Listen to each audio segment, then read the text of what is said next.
శారదా శారదాంభోజవదనా వదనాంబుజే సర్వదా సర్వదాస్మాకం సన్నిధి సన్నిధిం క్రియాత్. విమలపటీ కమలకుటీ పుస్తక రుద్రాక్ష శస్తహస్తపుటీ కామాక్షి పక్ష్మలాక్షి కలిత విపంచీ విభాసి వైరించి. వాగర్థావివ సంపృక్తౌ వాగర్థ ప్రతిపత్తయే జగతః పితరౌ వందే పార్వతీ పరమేశ్వరౌ. గురవే సర్వలోకానాం భిషజే భవరోగిణాం నిధయే సర్వవిద్యానాం దక్షిణామూర్తయే నమః. నారాయణ సమారంభాం వ్యాసశంకరమధ్యమాం అస్మదాచార్యపర్యంతాం వందే గురుపరంపరాం. అజ్ఞానాం జాహ్నవీతీర్థం విద్యాతీర్థం వివేకినాం సర్వేషాం సుఖదం తీర్థం భారతీతీర్థమాశ్రయే శ్రీభారతీతీర్థమాశ్రయే. భజే శ్రీచక్రమధ్యస్థాం దక్షిణోత్తరయోః సదా శ్యామావార్తాళి సంసేవ్యాం భవానీం లలితాంబికాం. శివాయ గురవే నమః. శివాయ గురవే నమః. శివాయ గురవే నమః. శ్రీమాత్రే నమః. శ్రీమాత్రే నమః. శ్రీమాత్రే నమః. శ్రీ విష్ణురూపాయ నమః శివాయ. శ్రీ విష్ణురూపాయ నమః శివాయ. శ్రీ విష్ణురూపాయ నమః శివాయ.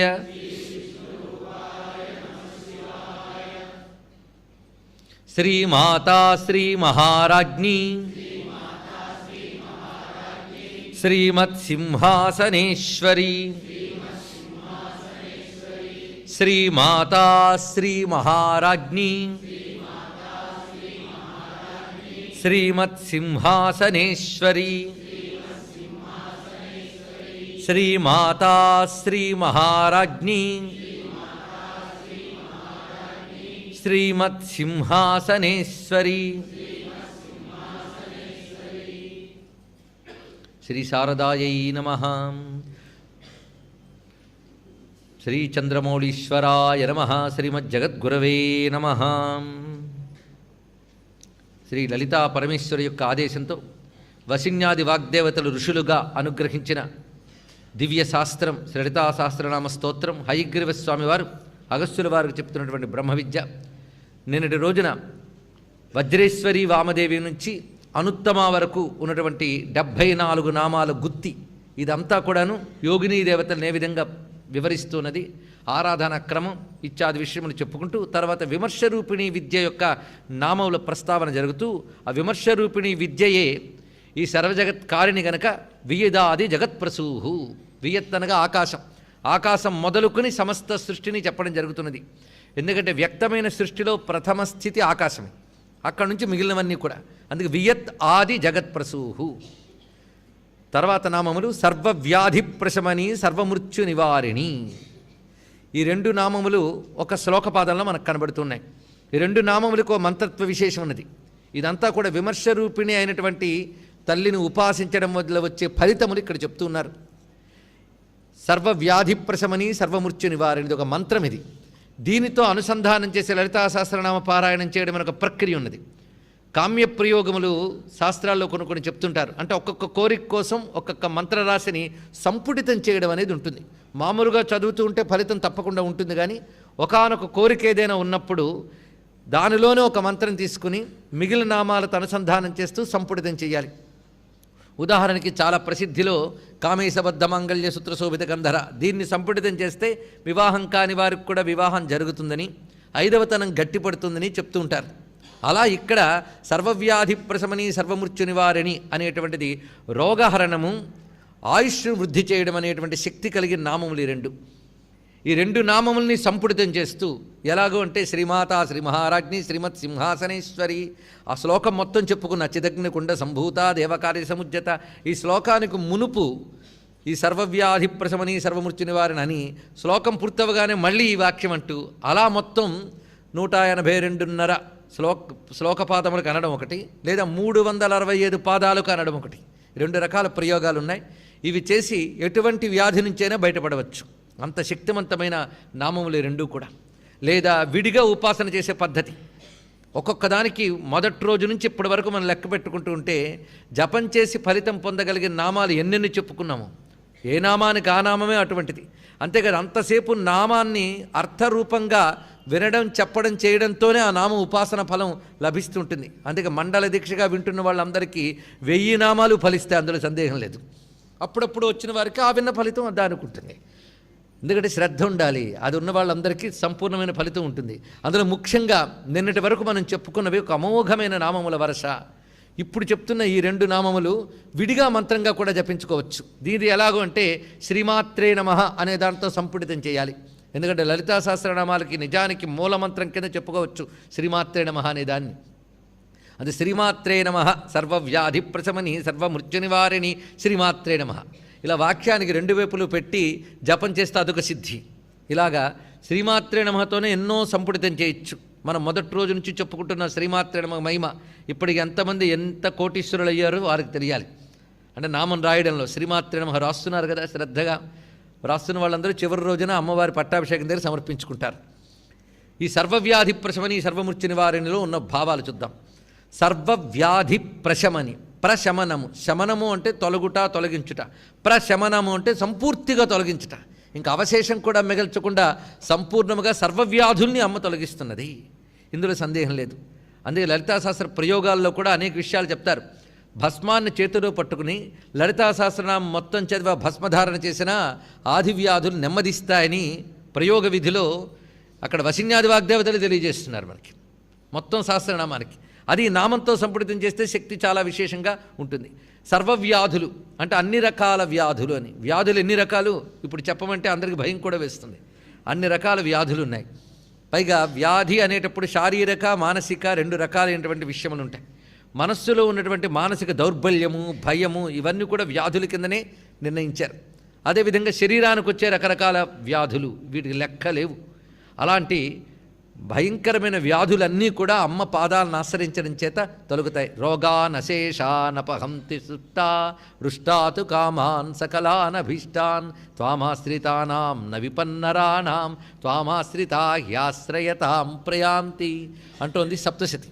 అందులో రోగానశేషాన్ అపహంసి అనే మాటలోనే అశేషాన్ అంటే సమస్తములైనటువంటి రోగముల్ని పోగొట్టే తల్లి. అందుకు సర్వవ్యాధి ప్రశమని అన్న మాటలోనే చాలా శక్తి ఉన్నది. అందుకు శ్రద్ధగా ఈ నామం పట్టుకుని అమ్మను ఆశ్రయిస్తే ఇంక కావాల్సిందేముంది.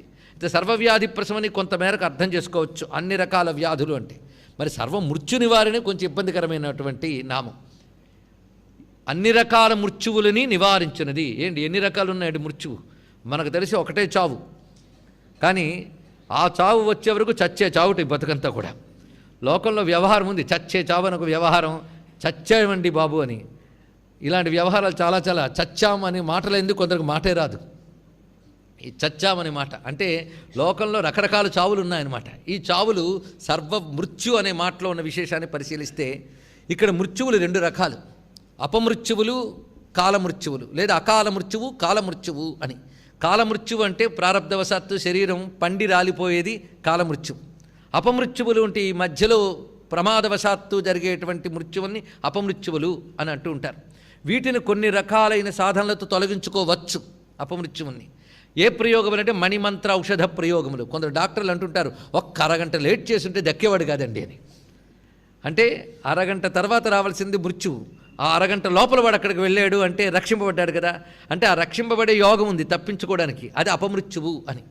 తప్పించుకోవడానికి వీలు లేనప్పుడు అది కాలమృత్యువు అని చెప్తారు. అందుకే అపమృత్యువుల్ని మాత్రం మణిమంత్ర ఔషధులతో తొలగించుకోవచ్చు. ఇది జాతకం చూసి ఫలానా సమయంలో గండం ఉంటుందండి, అది కానీ దాటిపోతే ఇంకా పర్వాలేదు అని.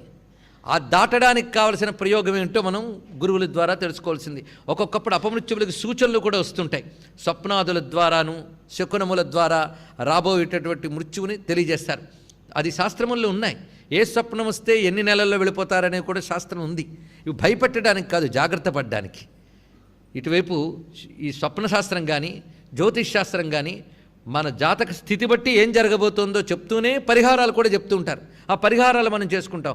పరిహారాలతో పరిహరింపబడితే అపమృత్యువుని అర్థం, ఎన్ని పరిహారాలు చేసినా పరిహరింపబడకపోతే కాలమృత్యువుని అర్థం. అయితే అమ్మవారు అనుగ్రహంగానే ఉంటే రెండింటినీ పరిహరించగలదట. అందుకు కాలమృత్యువును కూడా తొలగించగలదా తల్లి అంటే ఇది ఎలాగండి సాధ్యము అంటే దానికి కూడా యోగంలో చాలా విశేషములు చెప్పబడుతున్నాయి. ఇది అనుగ్రహం వల్ల సాధ్యమవుతుంది. అలాంటి అనుగ్రహం మార్కండేయునికి కాలమృత్యువునే దాటాడు, అతను అపమృత్యువుని దాటలేదు, కాలమృత్యువునే దాటాడు మహానుభావుడు. ఇలా అనేక ప్రమాణాలు మనకు కనిపిస్తాయి. మరి సత్యవంతుడు అది పెద్ద ఉదాహరణ. సర్వమృత్యు ప్రశమని సర్వమృత్యు నివారణి అనే దానికి పెద్ద ఉదాహరణ సత్యవంతుడి చరిత్ర. ఆ సత్యవంతుడికి సంవత్సరం లోపల మరణమని పెళ్లికి ముందే తెలిసింది అమ్మ సావిత్రీదేవికి, ఆ తల్లికి తెలిసి మరీ వివాహం చేసుకున్నది. ఎందుకంటే మనస్సు అతని మీద ఉన్నప్పుడు మరొకరిని నేను చేపట్టలేను కనుక ఆయన్నే చేపడతానని. అప్పటి నుంచి ఆ తల్లి సంవత్సర కాలం ఉపాసనలోనే నిష్ఠురాలైంది. ఒక్కసారి సావిత్రీదేవి చరిత్ర స్మరిస్తే చాలట మనకి అనేక అరిష్టాలు తొలగుతాయి. వాళ్ళు ఎంత భాగ్యమో తలంచుకుంటున్న ఆ తల్లిని.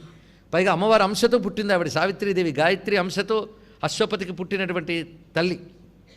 సంవత్సరం పాటు ఈ భయం తనలోనే పెట్టుకున్నది. తనకి, తండ్రికి, నారదునికి, ముగ్గురికి తప్ప ఇంకెవరికి తెలియదు ఈ విషయం. అత్తమామలకి తెలియదు, భర్తకి తెలియదు. అలాంటి చోటు ఇలాంటి భయంతో ఉంటూ కూడా నవ్వుతూ అనుమానం కూడా రాకుండా ఉన్నది అంటే ఆ తల్లి మనోనిబ్బరానికి నమస్కారం చేసుకోవాలి. ఇంకా ఫలానా సమయం మృత్యువని తెలిసినప్పుడు తన దీక్షను మరింత పట్టుతరం చేసుకుంది ఆ తల్లి. ఒక వ్రతం స్వీకరించింది అన్నారు. ఏమిటా వ్రతం అనేది మనకి ఇతర పురాణాల సహాయంతో చేయవచ్చు. అమ్మవారి ఉపాసన చేసింది, మరేమీ లేదు. ఆ తల్లిని గట్టిగా పట్టుకుంటే, గౌరీదేవిని గట్టిగా పట్టుకుంటే తప్పకుండా కాపాడుతుంది ఆ తల్లి. అయితే దానికి కావలసిన శ్రద్ధ. అంతేకాని సర్వవ్యాధి ప్రశమని చేసినంత మాత్రం తగ్గిపోతుందండి అంటే తగ్గదు. ఎందుకంటే శ్రద్ధ అనేది ఒకటి చాలా ప్రధానం. మంత్రము, దైవము, గురువు, వీళ్ళు ముగ్గురు ఎవరికి సిద్ధిస్తారంటే శ్రద్ధ కలవారికి సిద్ధిస్తారు. అది వాటిని మనం దొరకపుచ్చుకోవాలి. అంతే, అవి దొరికినప్పుడు చూసుకుందామంటే లాభం లేదు. ఇక్కడ గురువుకి శిష్యుడు అనుకూలంగా ఉండాలి కానీ శిష్యుడు గురువు అనుకూలంగా ఉండాలి అనుకోకూడదు. అలా అనుకునే కాలం పేరు కలికాలం. అది కూడా వస్తుంది తర్వాత. ఇవన్నీ కూడా అందుకు వీటి పట్ల మనకు ఉండవలసింది ఏమిటి? శ్రద్ధ. అందుకు గురువు, మంత్రము, దైవము ఇవి శీఘ్ర సిద్ధులు ఎప్పుడు ఇస్తాయంటే శ్రద్ధ వల్ల అని ఒకటే చెప్పారు ఇక్కడ. ఒక పెద్ద ఉపాసకుడు ఉంటాడు, వాడికి ఏ సిద్ధి రాదు. అప్పుడప్పుడు ఇంకా మొదలు పెడతాడు, వాడికి వెంటనే సిద్ధి వస్తుంది. ఎందువల్లంటే శ్రద్ధ. శ్రద్ధకున్న శక్తి అంతా ఇంత కాదు. యాదేవి సర్వభూతేషు శ్రద్ధారూపేణ సంస్థిత. మరొక్కసారి ఆ తల్లికి నమస్కారం చేసుకుని ఆ శ్రద్ధని గట్టిపరుచుకుని నామంలోకి వెళదాం. ఈ సర్వమృత్యు ప్రశమని దగ్గర మనకి ఇలాంటి ఉదాహరణలు ఎన్నెన్ని కనబడతాయో. ఇటు సావిత్రి, అటు మార్కండేయుడు, ఇలాంటి మహానుభావులు ఎవరినైనా. అందుకే ఎప్పుడు కూడా ప్రారబ్ధవశాత్తు జరిగిందండి అని భగవద్విషయాలు అనడానికి లేదుట. ప్రారబ్ధాన్ని కూడా తప్పించగలిగే శక్తి పరమాత్మ ఉపాసనకున్నది. ఈ మాట మనకి అన్ని శాస్త్రాలు, ముఖ్యంగా త్రిపుర రహస్యంలోనే మనకి ఈ విషయం కనబడుతున్నది. అమ్మవారి యొక్క విద్యకున్న గొప్పతనం ప్రారబ్ధాన్ని కూడా మార్చగలదు. లేకపోతే ప్రారబ్ధంలో ఉంటే మోక్షం వస్తుందండి, మనం ఎందుకు ప్రయత్నించడం అని ప్రయత్నం మానివచ్చు. నీ ప్రయత్నం చేతనే మోక్షం వస్తుంది, ప్రారబ్ధం వల్ల కాదు అది. ఇలాగా నీలో బలీయమైన సాధన ఉంటే తప్పకుండా సర్వమృత్యువుల్ని తల్లి పోగొట్టగలదు. అపమృత్యువులని, అకాల మృత్యువులని. ఇంకా మృత్యువులకి ఎన్ని రకాలు చూపిస్తున్నాడు చూడండి. మృత్యువు అనేది ఇన్ని రకాలు ఉంటాయా, ఎందుకు ఇన్ని మృత్యువులు చెప్పారు అనేది వశిన్యాది వాగ్దేవతలు, జ్ఞానదేవతలు కనుక అంత స్పష్టంగా చెప్పగలిగారు. ఇంద్రియ పటుత్వం క్షీణించడం కూడా మృత్యువే అని చెప్పారు. ఇది కూడా తెలుసుకోవాల్సింది. కొందరు ఉంటారు 100 ఏళ్ళు బ్రతుకుతారు, కానీ అందరూ 50 ఏళ్ళు మంచం మీదే వెళ్ళిపోయింది. అప్పుడు వాడు బ్రతుకున్నాడంటారా, పోయాడంటావా? పేరుకి ప్రాణం ఉంది కనుక జీవించున్నాడంటారు, కానీ ఇంద్రియముల పటుత్వం అంతా క్షీణించిపోయింది. ఎప్పుడు ఇంద్రియములకు మృత్యువేది. ఏ ఇంద్రియం పనిచేయడం మానివేస్తే ఆ ఇంద్రియానికి అది మృత్యువే. కాలు పని చేయలేదంటే కాలుకు మృత్యు వచ్చింది, చెయ్యి పని చేయలేదంటే చెయ్యికి మృత్యు వచ్చింది. అలా కొన్ని ఇంద్రియ పటుత్వాలు క్షీణిస్తూ ఉంటే మృత్యువే. ఇంకా గట్టిగా చెప్పాలంటే మృత్యువు ఎప్పుడో చివరికి వచ్చే బంధువు కాదు, ఎప్పుడు దగ్గరుండే బంధువుట. నిత్యం సన్నిహితో మృత్యు కర్తవ్యో ధర్మసంగ్రహ అని శాస్త్రం చెప్తున్నది. తెలివైన వాడు ఎప్పుడు తన పక్కన మృత్యు ఉంది అనే ఎరుకతో భయపడుతూ కూర్చోడు, జాగ్రత్త పడుతూ ఉంటాడట. కర్తవ్యో ధర్మసంగ్రహ, ఇది చాలా ప్రధానం. అందుకు మృత్యు అనేక రూపాల హెచ్చరికలు పంపిస్తూనే ఉంటుంది. అంతేకాదు వార్ధక్యం ఒకానొక మృత్యువు యొక్క వేషముట. అది కూడా. ఇంకా దానిలో వచ్చే రోగాలు రుష్టులు ఉన్నాయి, అవి కూడా మృత్యువు యొక్క రకరకాల రూపాలు. కొంతకాలం కన్ను పనిచేయడం మానేస్తుంది, అదొక మృత్యువు. అందుకే ఇవి చెప్తూ ఇంద్రియములు ఎంత గొప్పగా ఉండాలో చూపిస్తాడు. పశ్యేమసరదశ్యతం, జీవేమసరదశ్యతం, నందామసరదశ్యతం, మోదామసరదశ్యతం, భవామసరదశ్యతం, శృణవామసరదశ్యతం, ప్రభ్రవామసరదశ్యతం. ఆ మంత్రం ఎంత గొప్పగా చెప్తుందండి. 100 ఏళ్ళు నేను ఉండాలి అని ఊరుకోలేదు, 100 ఏళ్ళు నేను చూస్తూ ఉండాలి, 100 ఏళ్ళు నేను వింటూ ఉండాలి, 100 ఏళ్ళు నేను అంటూ ఉండాలి, 100 ఏళ్ళు నేను ఆనందిస్తూ ఉండాలంటే నా ఇంద్రియ పటుత్వంతో 100 ఏళ్ళు ఉండాలి. ఎంత చక్కగా అర్థం చేసుకుంది వేదం మనల్ని. అందులో ఎందులో ఏది క్షీణించినా, అందుకే స్థిరైరంగైస్తుష్టి వాగంసస్తనూభి, స్థిరై అంగై అంటే శరీర ఇంద్రియములు పటుత్వం కలిగి ఉంటూ నేను భగవదారాధన చేసుకోవాలి. అందుకు అమ్మవారిని ఆరాధన చేస్తే ఆయుష్ తప్పకుండా ఇస్తారు. అయితే అలాగని అమ్మవారి ఆరాధకులందరూ ఇప్పటివరకు మిగిలిపోయారా? ఇది పెద్ద ప్రశ్న. అసలు ఆయుష్ పరిపూర్ణత ఎప్పుడు? ఇది పెద్ద ప్రశ్న వేసుకోవాలి. ఆయుష్ పరిపూర్ణత ఎప్పుడు అంటే మోక్షం పొందడానికి అనువైన సాధన పూర్ణమయ్యే వరకు ఆయుష్ ఉండాలి. ఈ మాట జాగ్రత్తగా మరొక్కసారి, మోక్షం పొందడానికి అనువైన సాధన పూర్తయ్యే వరకు ఆయుష్ ఉండాలని కోరుకోవాలి. లేకపోతే సాధన సగంలో ఆగిపోయింది అనుకోండి, మళ్ళీ జన్మ పరంపరల్లో పడాల్సి వస్తుంది. అందుకే మహాత్ములైన వారు ఎక్కువ కాలం ఎందుకు జీవించాలనుకుంటారు అంటే, ఇంకా తర్వాత జన్మలు ఎలాంటివి వస్తాయో మనకు తెలియదు గనక ఉన్న జన్మలోనే మోక్షం కావాల్సింది పూర్ణం చేసుకుందాం. మధ్యలో ఎక్కడ దెబ్బ కొట్టినా మళ్ళీ జన్మలు ఎత్తివలసి వస్తుంది. అప్పుడు ఇంత సానుకూలత ఉంటుందో లేదో. ఎందుకంటే ఇప్పుడు మనకు ఎన్ని సానుకూలతలు ఉన్నాయి. ఈ శరీరం ఉంది, ఇక్కడ సాధన చేసుకోవడానికి అనేక అనువైనటువంటి అంశములు ఉన్నాయి. మళ్ళీ అవన్నీ సమకూరుతాయో లేవు. అందుకోసం ఇప్పుడే జాగ్రత్త పడాలి. దీపముండగ ఇల్లు దిద్దుకోవాలి అంటారు కదా. అందుకు ఆయుష్ ఉన్నప్పుడే జాగ్రత్త పడతారట. అందుకు దీర్ఘాయురస్తుని ఎందుకు కోరుతారంటే, పొందవలసింది పొందే వరకు నువ్వు బ్రతకాలి నాయనా, ఇది అర్థం. పొందవలసింది పొందే వరకు బ్రతకాలి. అది బ్రతుకంటే ఒక సాధన, ఇది తెలుసుకోవాలి. జీవితం ఒక సాధన, జీవితం ఒక యోగం, అంతేగాని జీవితం ఒక భోగం కాదు. సుఖాలు అనుభవించడానికి వచ్చిందిగా జీవితం, సాధించడానికి వచ్చింది జీవితం. అది పూర్తవడానికి ఏం చేయాలో అదంతా చేసామా లేదా తెలుసుకోవాలి. ఒక ఊరికో పని మీద వచ్చామండి, ఒక అసైన్మెంట్ మీద. ఆ పని పూర్తి చేసేసుకుంటే మనకు మనమే ఆ రిజర్వేషన్ లోపల ప్యాకింగ్ చేసుకుని రెడీగా స్టేషన్కి వెళ్ళి కూర్చున్నాం. అక్కడికి వెళ్ళిన దగ్గర నుంచి అసలు పని వదిలేసి బలాదూరు తిరిగితే ఇంకా ఆ ట్రైన్కి బయలుదేరడానికి కూడా మనకి ఇష్టం ఉండదు, సర్దుకోవడానికి ఇష్టం ఉండదు. అందుకే మహాత్ములైన వారి జీవితంలో ఎందుకు వచ్చారు అది పూర్తి చేసుకుని సర్దు కూర్చుంటారండి మహాత్ములు. వాళ్ళే ధన్యులు, వాళ్ళు తప్పకుండా సర్దుకుంటారు. అలా సర్దు కూర్చునే వాడికి మృత్యుభీతి కూడా ఉండదు. ఎందుకంటే పోయేది ఈ శరీరమే, వెళ్ళవలసిన చోటుకి వెళ్ళాలి. ఇటువంటి ఎరుక కావాలి. అందుకు అది పొందే వరకు దీర్ఘాయు ఉండాలి. అందుకే ఎప్పుడు కూడా జీవితాన్ని నిందించుకోకూడదు. ఇంకా గొప్పగా బతకాలని కోరుకోవాలి. ఇంకా గొప్పగా బతకడం అంటే ఇంద్రియాలు పటుత్వముగా ఉండాలి మరణించే వరకు, ఇది కోరుకోవాలి. ఆ పటుత్వంగా ఉండడానికి అమ్మవారు నీకు ఏ అవకాశాలు ఇచ్చారో అన్నీ వినియోగించుకోవాలి. ఆహారములు, మంత్రములు, సాధనలు అన్నీ కలిపే మనం బ్రతకడానికి గొప్ప అవకాశాలు. అలాంటి అవకాశాలు అమ్మ ఇస్తుంది, ఆ పని చేసేలా కూడా చూస్తుంది. అందుకు అసలైంది పొందే వరకు ఎన్ని రకాల దురవస్థలు ఉంటాయో వాటన్నిటినీ తొలగించే తల్లి కనుక సర్వమృత్యు నివారిణి. ఇప్పుడు సర్వమృత్యు నివారణలో ఉన్న లోతు తెలిసి ఈ మంత్రాన్ని కానీ అనుకుంటే, ఎందుకంటే భావన బలంగా పనిచేస్తే మంత్రం శీఘ్రంగా ఫలిస్తుంది. ఇది ఇందుకు వ్యాఖ్యానం చెప్పుకోవడం. ఎందుకంటే అర్థం తెలిస్తే భావన పనిచేస్తుంది, భావన పనిచేస్తే ఫలితం లభిస్తుంది. అందుకే అర్థం తెలిసి సాధన చేయమన్నారు ఇక్కడ. శాస్త్రం గట్టిగా చెప్తుంది, జ్ఞాత్వా కుర్వీత కర్మాణి, తెలిసి చెయ్యవయ్యా కర్మ. ఎందుకంటే తెలిసి చేసినప్పుడు కేవలం వాగింద్రియమో శరీరింద్రియమో కాకుండా భావన పనిచేస్తుంది కనుక భావన బలమైతే ఫలము శీఘ్రమవుతుంది. ఇది తెలుసుకోవాలి.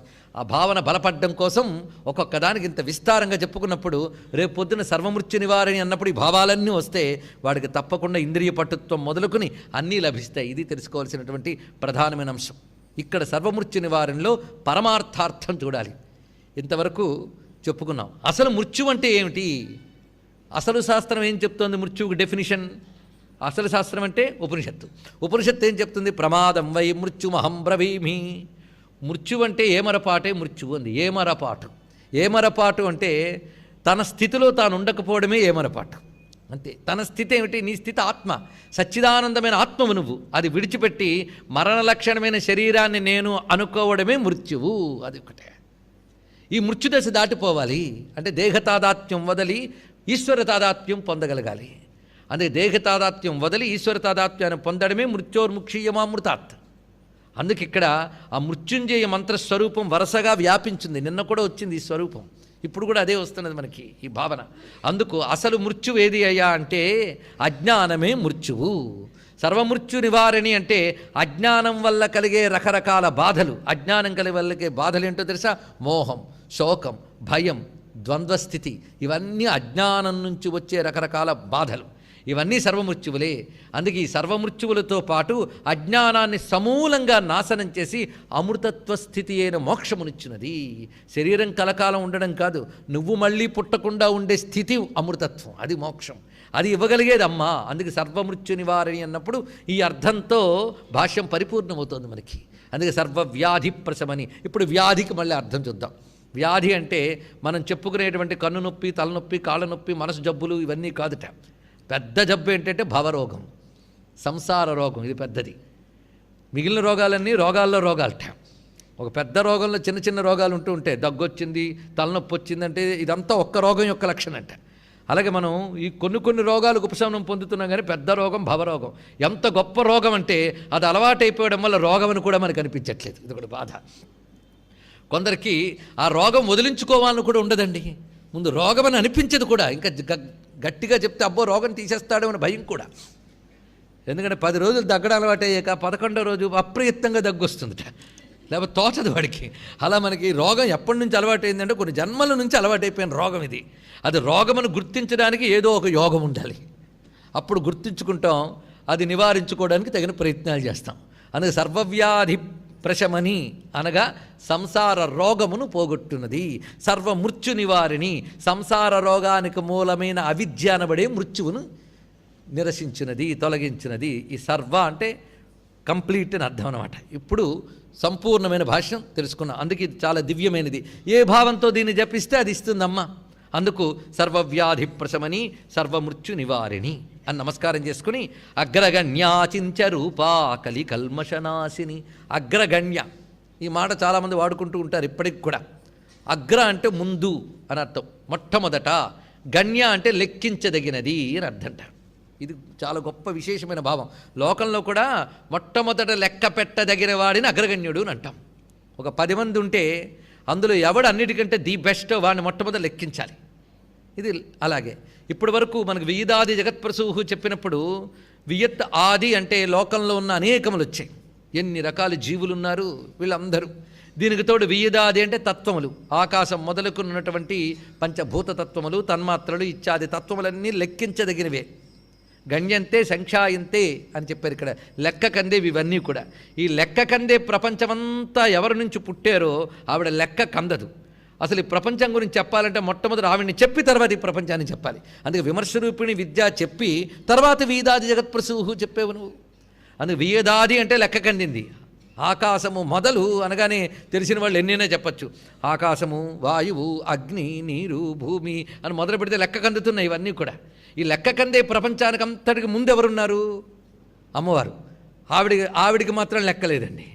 అందుకు మొట్టమొదట ఆవిడ్ని చెప్పి తర్వాత ప్రపంచాన్ని చెప్పాలి కనుక అగ్రగణ్య, మొట్టమొదటగా లెక్కించదగినది.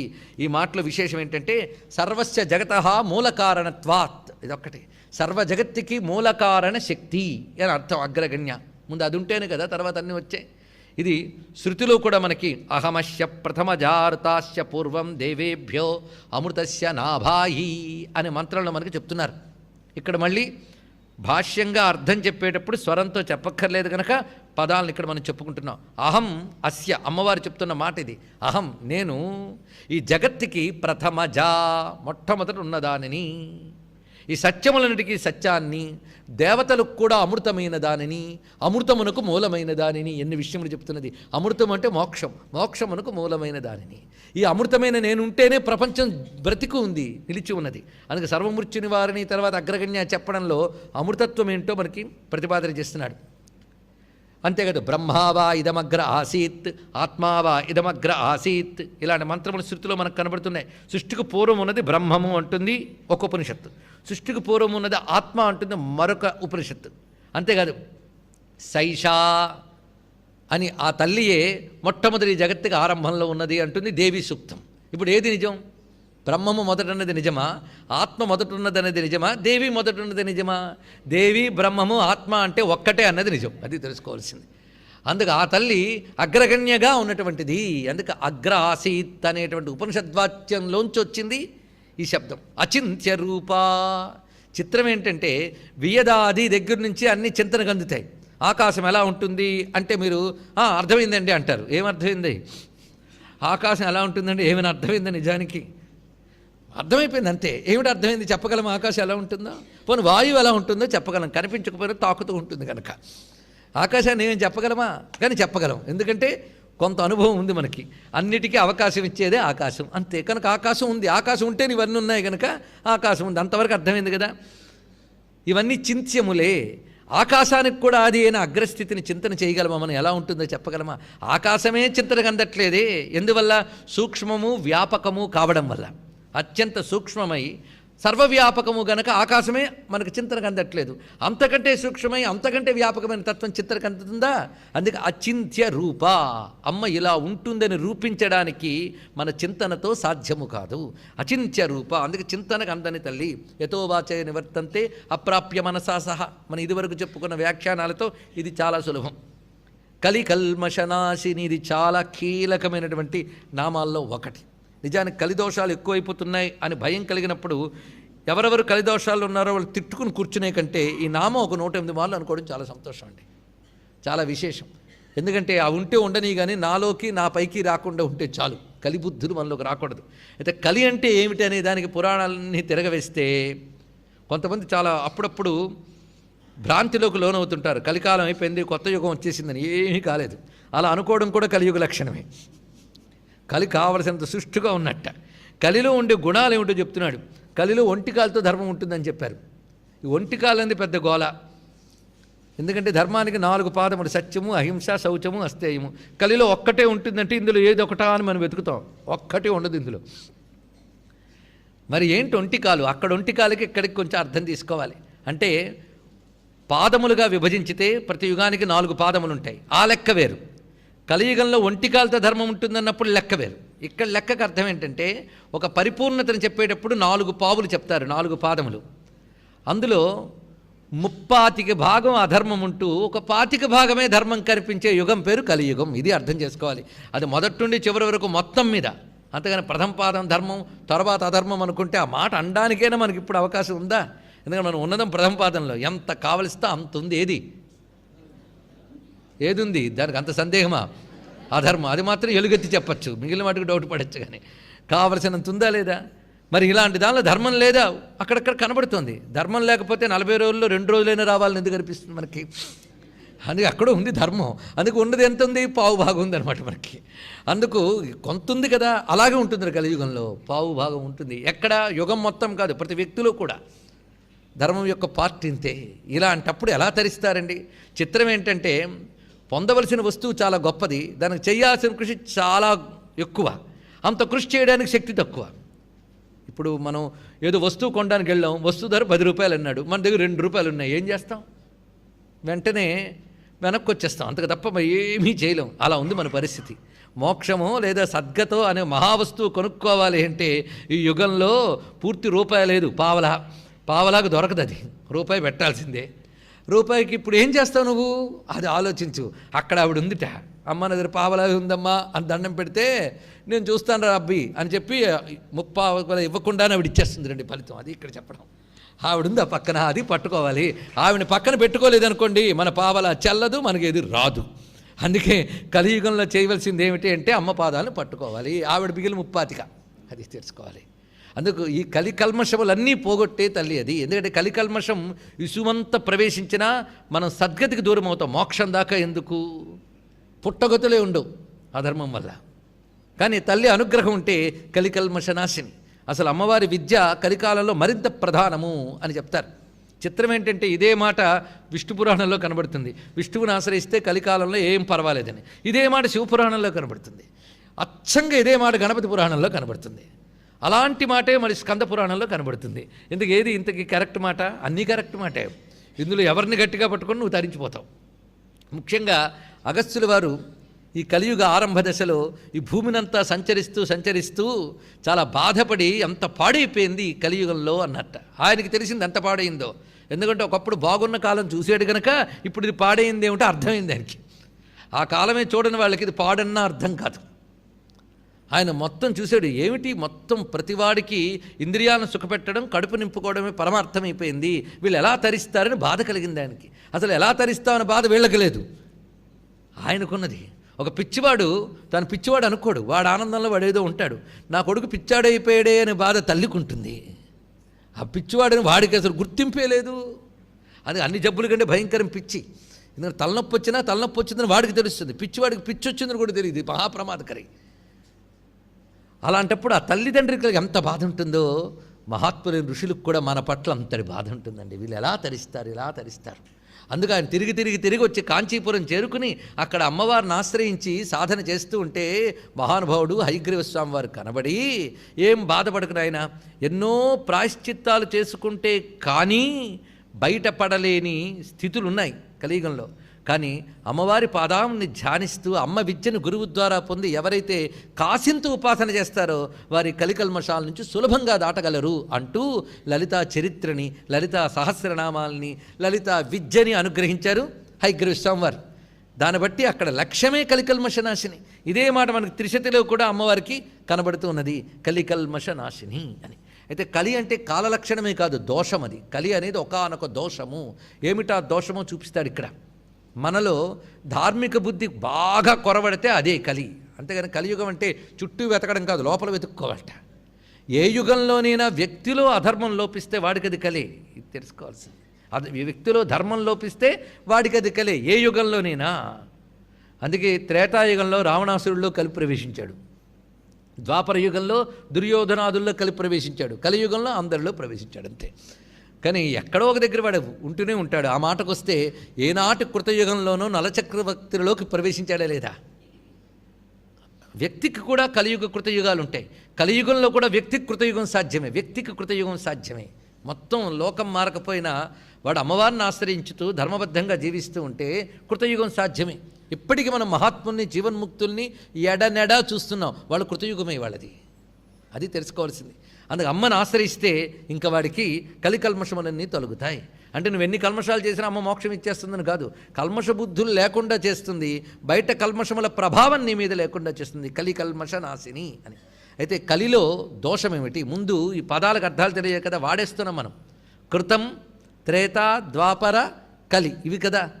ఇవి నిజానికి ఒకానొక కాలం యొక్క స్థితులే కాదు. కాలము అనగానే స్థితి అని మనం ఒకప్పుడు చెప్పుకున్నాం. మనలో కూడా ఏది ఎలా ఉందో చూడాలట. కృతం అంటే అక్కడ ధర్మం కర్తవ్యం కాదు, కృతం. కర్తవ్యానికి కృతానికి చిన్న తేడా ఉందండి. కర్తవ్యం అంటే చెయ్యవలసినది, కృతం అంటే చెయ్యబడింది. ధర్మము శాస్త్రంలో చదివేం గనక, అది గొప్పది గనక, చెయ్యాలి గనక చేస్తున్నాము అంటే అది చాలా ఇబ్బందే.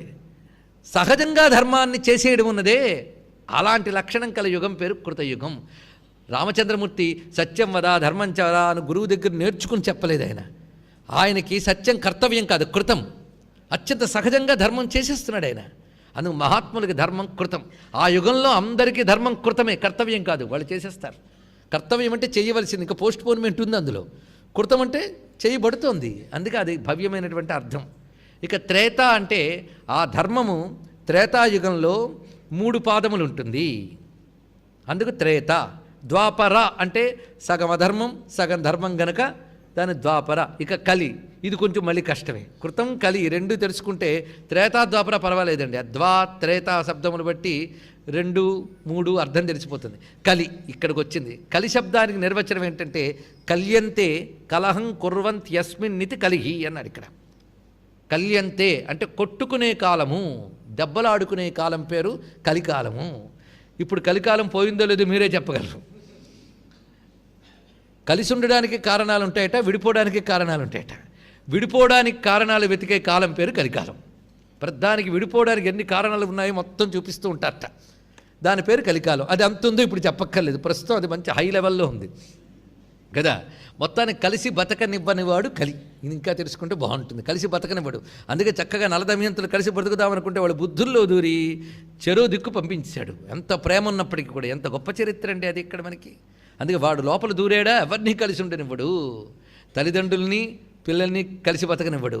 పైగా తల్లిదండ్రుల్లో లోపాలు వెతుకుతూ ఉంటారు పిల్లలు. ఎంత వ్యత్యస్తం అండి. తల్లిదండ్రులు తమకు అనుకూలంగా ఉన్నారా లేదా అని చూస్తుంటారు పిల్లలు. వీళ్ళు అనుకూలంగా ఉండరు, అసలు రివర్స్లో ఉండాలి ఇది. అలా గురువుగారు అనుకూలంగా ఉన్నారా లేదా అని చూస్తుంటారు శిష్యులు. ఇలాగా పెద్దల నుంచి ధర్మాలు ఆశిస్తూ ఉంటారు పిల్లలు, ఆశిస్తూ ఉంటారు, వీళ్ళు ఆచరించడం. అది ఇక్కడ. అందుకే టీచర్కి మేము ఇంత ఫీజు కడుతుంటే పాఠం ఎంత చెప్తున్నావు అని ప్రశ్నిస్తారట. అలాంటివి ఇప్పుడు మనం చూస్తూనే ఉన్నాం. మరి ఇంకేమున్నది? అందుకే ఇలాంటి కలికల్మషాలు ఉన్నాయే మన యొక్క లోపల అంతఃశక్తిని నిర్వీర్యం చేస్తాయి. అందుకు అధర్మం ఏం చేస్తుంది అంటే నీ లోపల శక్తిని తగ్గించేస్తాయి, క్షీణింపజేస్తాయి. ధర్మమే శక్తిని పెంచుతుంది. అందుకు అధర్మం ఇంత ప్రమాదకారి. అందుకు కలియుగంలో కనబడే లక్షణాలు ఏంటంటే కలహము, అవిధేయత, ద్వేషము, అనాచారము, దురాచారము. ఇవి ఎక్కువ లక్షణం ఉంటాయి. అనాచారం అంటే అసలు ఆచారం లేకపోవడం, దురాచారం అంటే కూడని ఆచారములు, దురాచారములు. ఇప్పుడు ఒంటికాలంటే ఏమిటి అర్థమైంది? కలియుగ లక్షణాలంటే అర్థమైంది. కలియుగం బాగా అర్థమైతే సరిపోదు, కలికల్మష నాశిని అర్థం కావాలి. ఆవిడ బాగా అర్థం చేసుకోవాలి. అయితే కృతస్య అఖిల పాపస్య జ్ఞానతో అజ్ఞానతోపి వా ప్రాయశ్చిత్తం పరం ప్రోక్తం పరాశక్తే పదస్మృతి. ఇది గొప్పటి మనకి బ్రహ్మపురాణంలో చెప్తున్న వాక్యం. ఇదే బ్రహ్మాండ పురాణంలో కూడా కనబడుతుంది మనకి. కృతస్య అఖిల పాపస్య జ్ఞానతో అజ్ఞానతోపి వా, తెలిసి కానీ తెలియక కానీ చేసినటువంటి సమస్త పాపములకు ప్రాయశ్చిత్తం ఏమిటి అంటే పరాశక్తే పదస్మృతి. పరాశక్తి యొక్క పాదములను స్మరించుట. ఈ పదస్మృతి అన్నమాట చాలా చమత్కారం అండి. పదస్మృతి అంటే పదములు అనగా పాదములు, పదములను స్మరించుట అదొక మాట. పదము అంటే నామము అని అర్థం. అందుకు పదస్మృతి అంటే నామాలను స్మరించుట.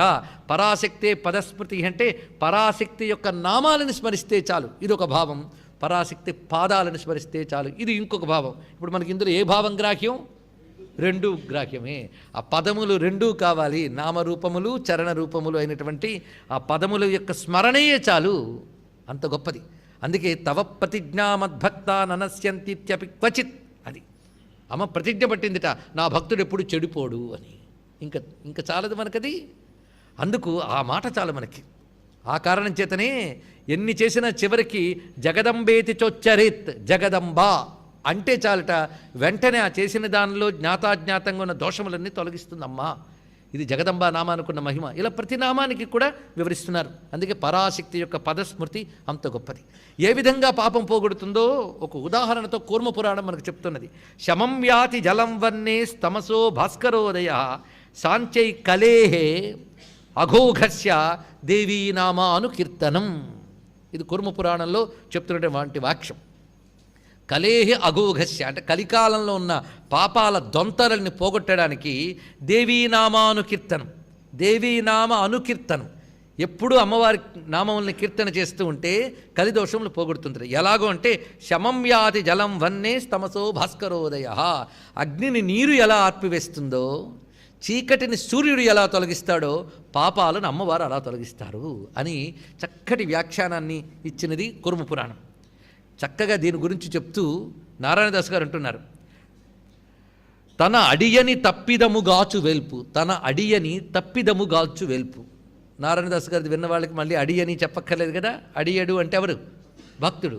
తన అడియని తప్పిదముగాచు వెల్పు. ఈ మాట ఎంత గొప్పగా అర్థం చెప్పారు చూడండి. కలికల్మషాలు ఇప్పుడు మనకు రాకుండా ఉన్నాయా? అమ్మవారు కలికల్మషాలు పోగొడుతుంది కనుక పూజిస్తున్నాను అంటే ఇప్పటికి లేకుండా ఉన్నాయి, ఇప్పటికి చాలా ఉన్నాయి. ఇన్ని తప్పులుంటే అసలు అమ్మ పూజకు అర్హులమైన మనం గట్టిగా ఆలోచిస్తే. కానీ అమ్మ పూజకు సిద్ధమైపోవడమేట. మరి ఇంతవరకు ఉన్న తప్పులు ఏమవుతాయి? అవి ఆవిడే తీసేస్తుందట. అందుకే తన అడి అని తప్పిదము గాచు వేల్పు తలచినంతన పిదపతరి తప్పు డుల్చు. ఎంత గొప్పగా పిదపతరి. దీన్ని పిదపకాల బుద్ధులు అనేవాళ్ళు పెద్దవాళ్ళు. తెలుగుకు దూరం అవుతున్న కొద్దీ ఇలాంటి పదాలు దూరం అయిపోతున్నాయి. పిదపకాలం, పిదపకాలం అంటే చివరిది, పిదప అంటే చివరిది అనమాట, అంటే కలి. పిదపకాలం అంటే కలికాలం. అందుకే కలికాలానికి మంచి తెలుగు మాట తీసుకొచ్చారు ఈయన. తలచినంత పిదపతరి, తరి అంటే సమయం, పిదపతరి అంటే పిదపకాలము, పిదపకాలపు తప్పు డుల్చు. డుల్చు అంటే చీల్చిపారేయడం, వదిలించేయడం మొత్తం కూడా. అందుకు తలచినంతన పిదపతరి తప్పు డుల్చు నిబ్బరకము పుట్టినిడు గట్టుపట్టి బిళరుల నెన్నని ఒప్పుల కుప్ప అన్నారు ఇక్కడ. ఆ ఒప్పుల కుప్ప అనే మాట కూడా అమ్మకే సరిపోతుందండి.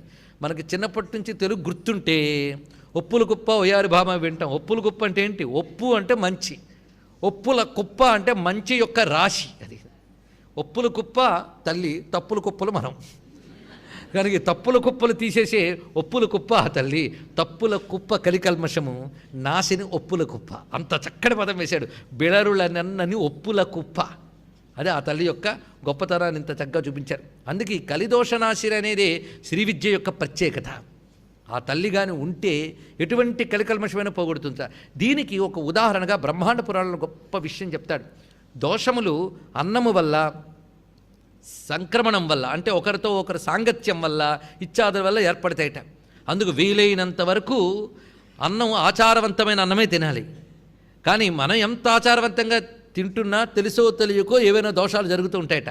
అలాంటప్పుడు ఏం చేయాలంటే అమ్మవారి మంత్రాన్ని ఒక అష్టోత్తర శతం చేసినా అన్నదోషాన్ని పోగొడుతుంది. ఇక్కడ అన్నదోషమే కాదు, ఇంకా చెయ్యని ఎన్ని రకాల విషయములు ఉన్నాయో చేయకూడనివి, హింసా దోషములు, ఇవన్నీ మనకి బ్రహ్మాండ పురాణంలో బృహస్పతి ఇంద్రుడికి చెప్తాడు. ఈ విషయములన్నీ కూడా అక్కడ ఆచారకాండంతో చెప్తాడు.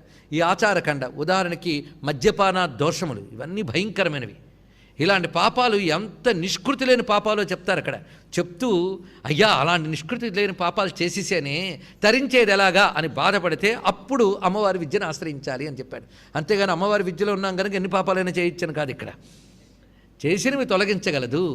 అలా ఆరాధిస్తూ ఉంటే మళ్ళీ చేయాలని బుద్ధి కూడా పుట్టకుండా చేస్తుంది తల్లి. అందుకే ఇదే మాటని త్రిశతిలో కూడా కలిదోషహర కంజలోచన అని, కమలాక్షి, కల్మషగ్ని ఇత్యాది మాటల్లో కలిదోషహర, కల్మషగ్ని అని రెండు విడివిడి నామాలు మనకి త్రిశతిలో కనిపిస్తాయి. ఆ రెండు ఇక్కడ కలిసిపోయి కలికల్మషనాశిని అనే ఒక్క మాటలో మనకు కనబడుతున్నాయి. అందుకు కలికాలంలో 3 రకాల దోషాలు ఉంటాయన్నాడు. ద్రవ్య దేహాత్మ సంభవాన్, ఇది వివరిస్తున్నారు. కలవు కలికృతాన్ దోషాన్ ద్రవ్య దేహాత్మ సంభవాన్. ద్రవ్య దేహ ఆత్మ మూడింటితో దోషములు వస్తాయి. ద్రవ్యములంటే బయట వస్తువులు, ఇంకోటి దేహము, మూడవది ఆత్మ. ఇక్కడ ఆత్మశబ్దానికి మనస్సు అని అర్థం. కనుక ఈ మూడింటితో వచ్చిన దోషములు ఉంటాయి. వీటన్నిటినీ తొలగించేది ఏంటి అంటే హరిచింతనం అని చెప్తున్నది విష్ణు పురాణం. దాన్ని ఇక్కడ మనం గుర్తుపెట్టుకుని అటువంటి తల్లి కాత్యాయని తర్వాత నామం. ఇప్పుడు చెప్పుకుంటున్న ఈ విమర్శరూపిణి విద్య అనబడేటువంటి విశాలమైన నామాల గుంపులో మంత్రం ఏదంటే కాత్యాయని మంత్రం ఇక్కడ ప్రధానంగా చెప్తున్నారు. ఇక్కడ కాత్యాయని విమర్శరూపిణి అయినటువంటి తల్లి యొక్క ప్రధాన నామం కాత్యాయని. ఇది సామాన్యమైన విషయం కాదు, మహామంత్రం కాత్యాయని. శ్రీ కాత్యాయన్యై నమః చాలు, ఇదొక మంత్రం అంట. అందులో మార్గశీర్ష మాసంలో ఆ కాత్యాయని దేవుని తలుచుకుంటే అదొక భాగ్యం. ఇప్పుడు మనకు కొత్తగా ధనుర్మాసం అంటే విష్ణువుది, కార్తీకం అంటే శివునిది అని ఒక భ్రాంతులు పడిపోయాయి. దానితో ఇంతవరకు రోజు శివుణ్ణి ఆరాధించే వాళ్ళు కూడా వెంటనే ఆ ప్రాతకాలం వెళ్ళిపోవాలి, ఆ తిరుప్పావే చదివేయాలి, అది అధ్యోజనం పుచ్చుకుని వచ్చేయాలి. అవి కూడదని చెప్పడం కాదు, అవి కావాలి. కానీ ధనుర్మాసంలో అది మాత్రమే చేయాలని ఎక్కడ లేదండి. ధనుర్మాస వ్రతం గురించి పురాణాలన్నీ ఏం చెప్తున్నాయంటే శివుణ్ణి, శక్తిని, విష్ణువుని అందరినీ ఆరాధించవచ్చు. ఆ మాటకు వస్తే ధనుర్మాసంలో శివుడు మహాలింగంగా ఆవిర్భవించినది. అందుకు దీనికో ప్రత్యేకత ఉన్నది. అదే మనం తిరువెంబావై నిత్యపారాయణ చేసుకోవాలి అని ఆవిష్కరించాం. ఇక్కడ ఇది ఆవిష్కరించగానే పై ఊళ్ళో వాళ్ళు కొన్ని వందలు తీసుకెళ్ళి అప్పుడే ప్రారంభించారు. గుంటూరు చైతన్యమే చాలా తక్కువ ఇక్కడ చెప్తున్నాం కనుక. ఇక్కడ ఎంత వెళ్ళిందో తిరువెంబావే నాకు తెలియదు, ఎంతమంది పారాయణ చేస్తున్నారో నాకు తెలియదు. మొన్ననే భీమవరం నుంచి వచ్చి 127 పుస్తకాలు కావాలని తీసుకెళ్లారు. ఇక్కడ చెప్పుకోవడం ఏంటంటే పుస్తకాలు కొనుక్కోవడానికి కాదు, చెప్పలేదు. తిరువెంబావి పట్టుకోవాలి సాధనలోకి, రెండూ కావాలి. అందుకే రెండూ కలిపి వేసుకున్నాం. తిరుప్పావి తిరువెంబావి సర్వదేవతలకి ప్రీతి. అందుక గోపికలు చేసిన వ్రతం ఏమిటి? కాత్యాయని వ్రతం. హేమంత మాసంలో చేయవలసింది కాత్యాయని వ్రతం భాగవతమే మనకు చెప్తున్నది. అందుకే మనం అందరం కాత్యాయని దేవిని ఆశ్రయించుకుందాం. ఆ కాత్యాయని అనే నామం ఎంత విశేషమైన మంత్రం అది.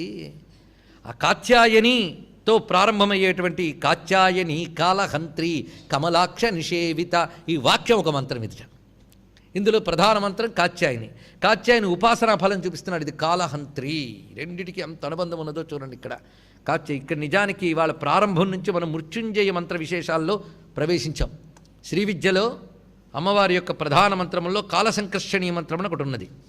ఈ కాలసంకర్షణీయ మంత్రం గురించి ఒకానొక నామంలో ప్రస్తావించుకున్నాం. మంచి జ్ఞాపక శక్తి కలిగినటువంటి శ్రోతలు గుర్తు చేస్తే పరమానంద భరితుడినైపోతాను. భండాసురేంద్ర నిర్ముక్త శస్త్ర ప్రత్యస్వర్షిణి దగ్గర భండాసురుడు వేసినటువంటి మృత్యు అస్త్రానికి అమ్మవారి సమాధానం కాలసంకర్షణతో చెప్పారు.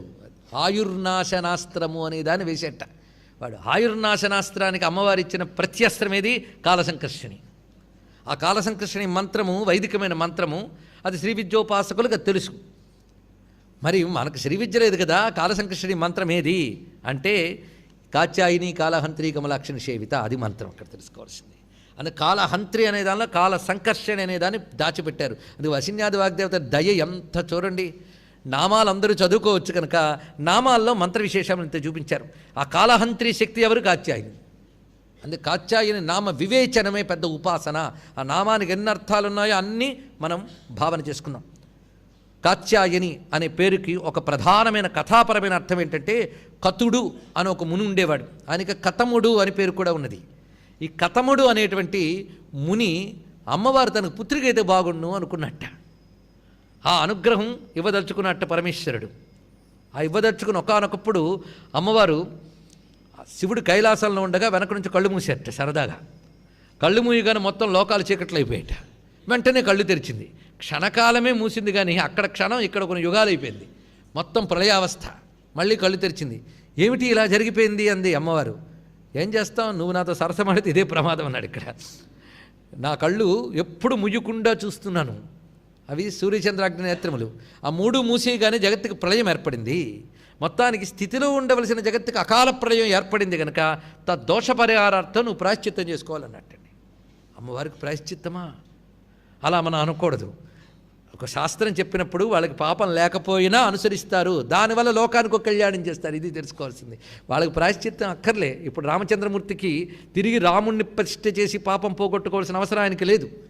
కానీ ఒక మర్యాదగా ఆయన రామేశ్వరం పెట్టడం వల్ల మనందరం ధరించిపోయాం కనుక వాళ్ళు చేసే పనులు వాళ్ళకి అవసరం లేదు, మన కోసం. ఇప్పుడు అమ్మవారికి ఒక స్కీమ్ ఇచ్చేటండి పరమాత్మ. నువ్వేం చేస్తావంటే, ఇప్పుడు నువ్వు తిన్నగా బయలుదేరి హిమాలయాల్లో కతముడు అనేటువంటి ఒక మహాత్ముడు నువ్వు సంతానం కావాలని తపస్సు చేస్తున్నాడు. అతడు ఆశ్రమం ముందు నువ్వు శిశురూపంతో ఉండు. ఎందుకంటే అయోనిజగా అమ్మ ఒక గర్భంలోంచి వచ్చే అవకాశం లేదు అక్కడ.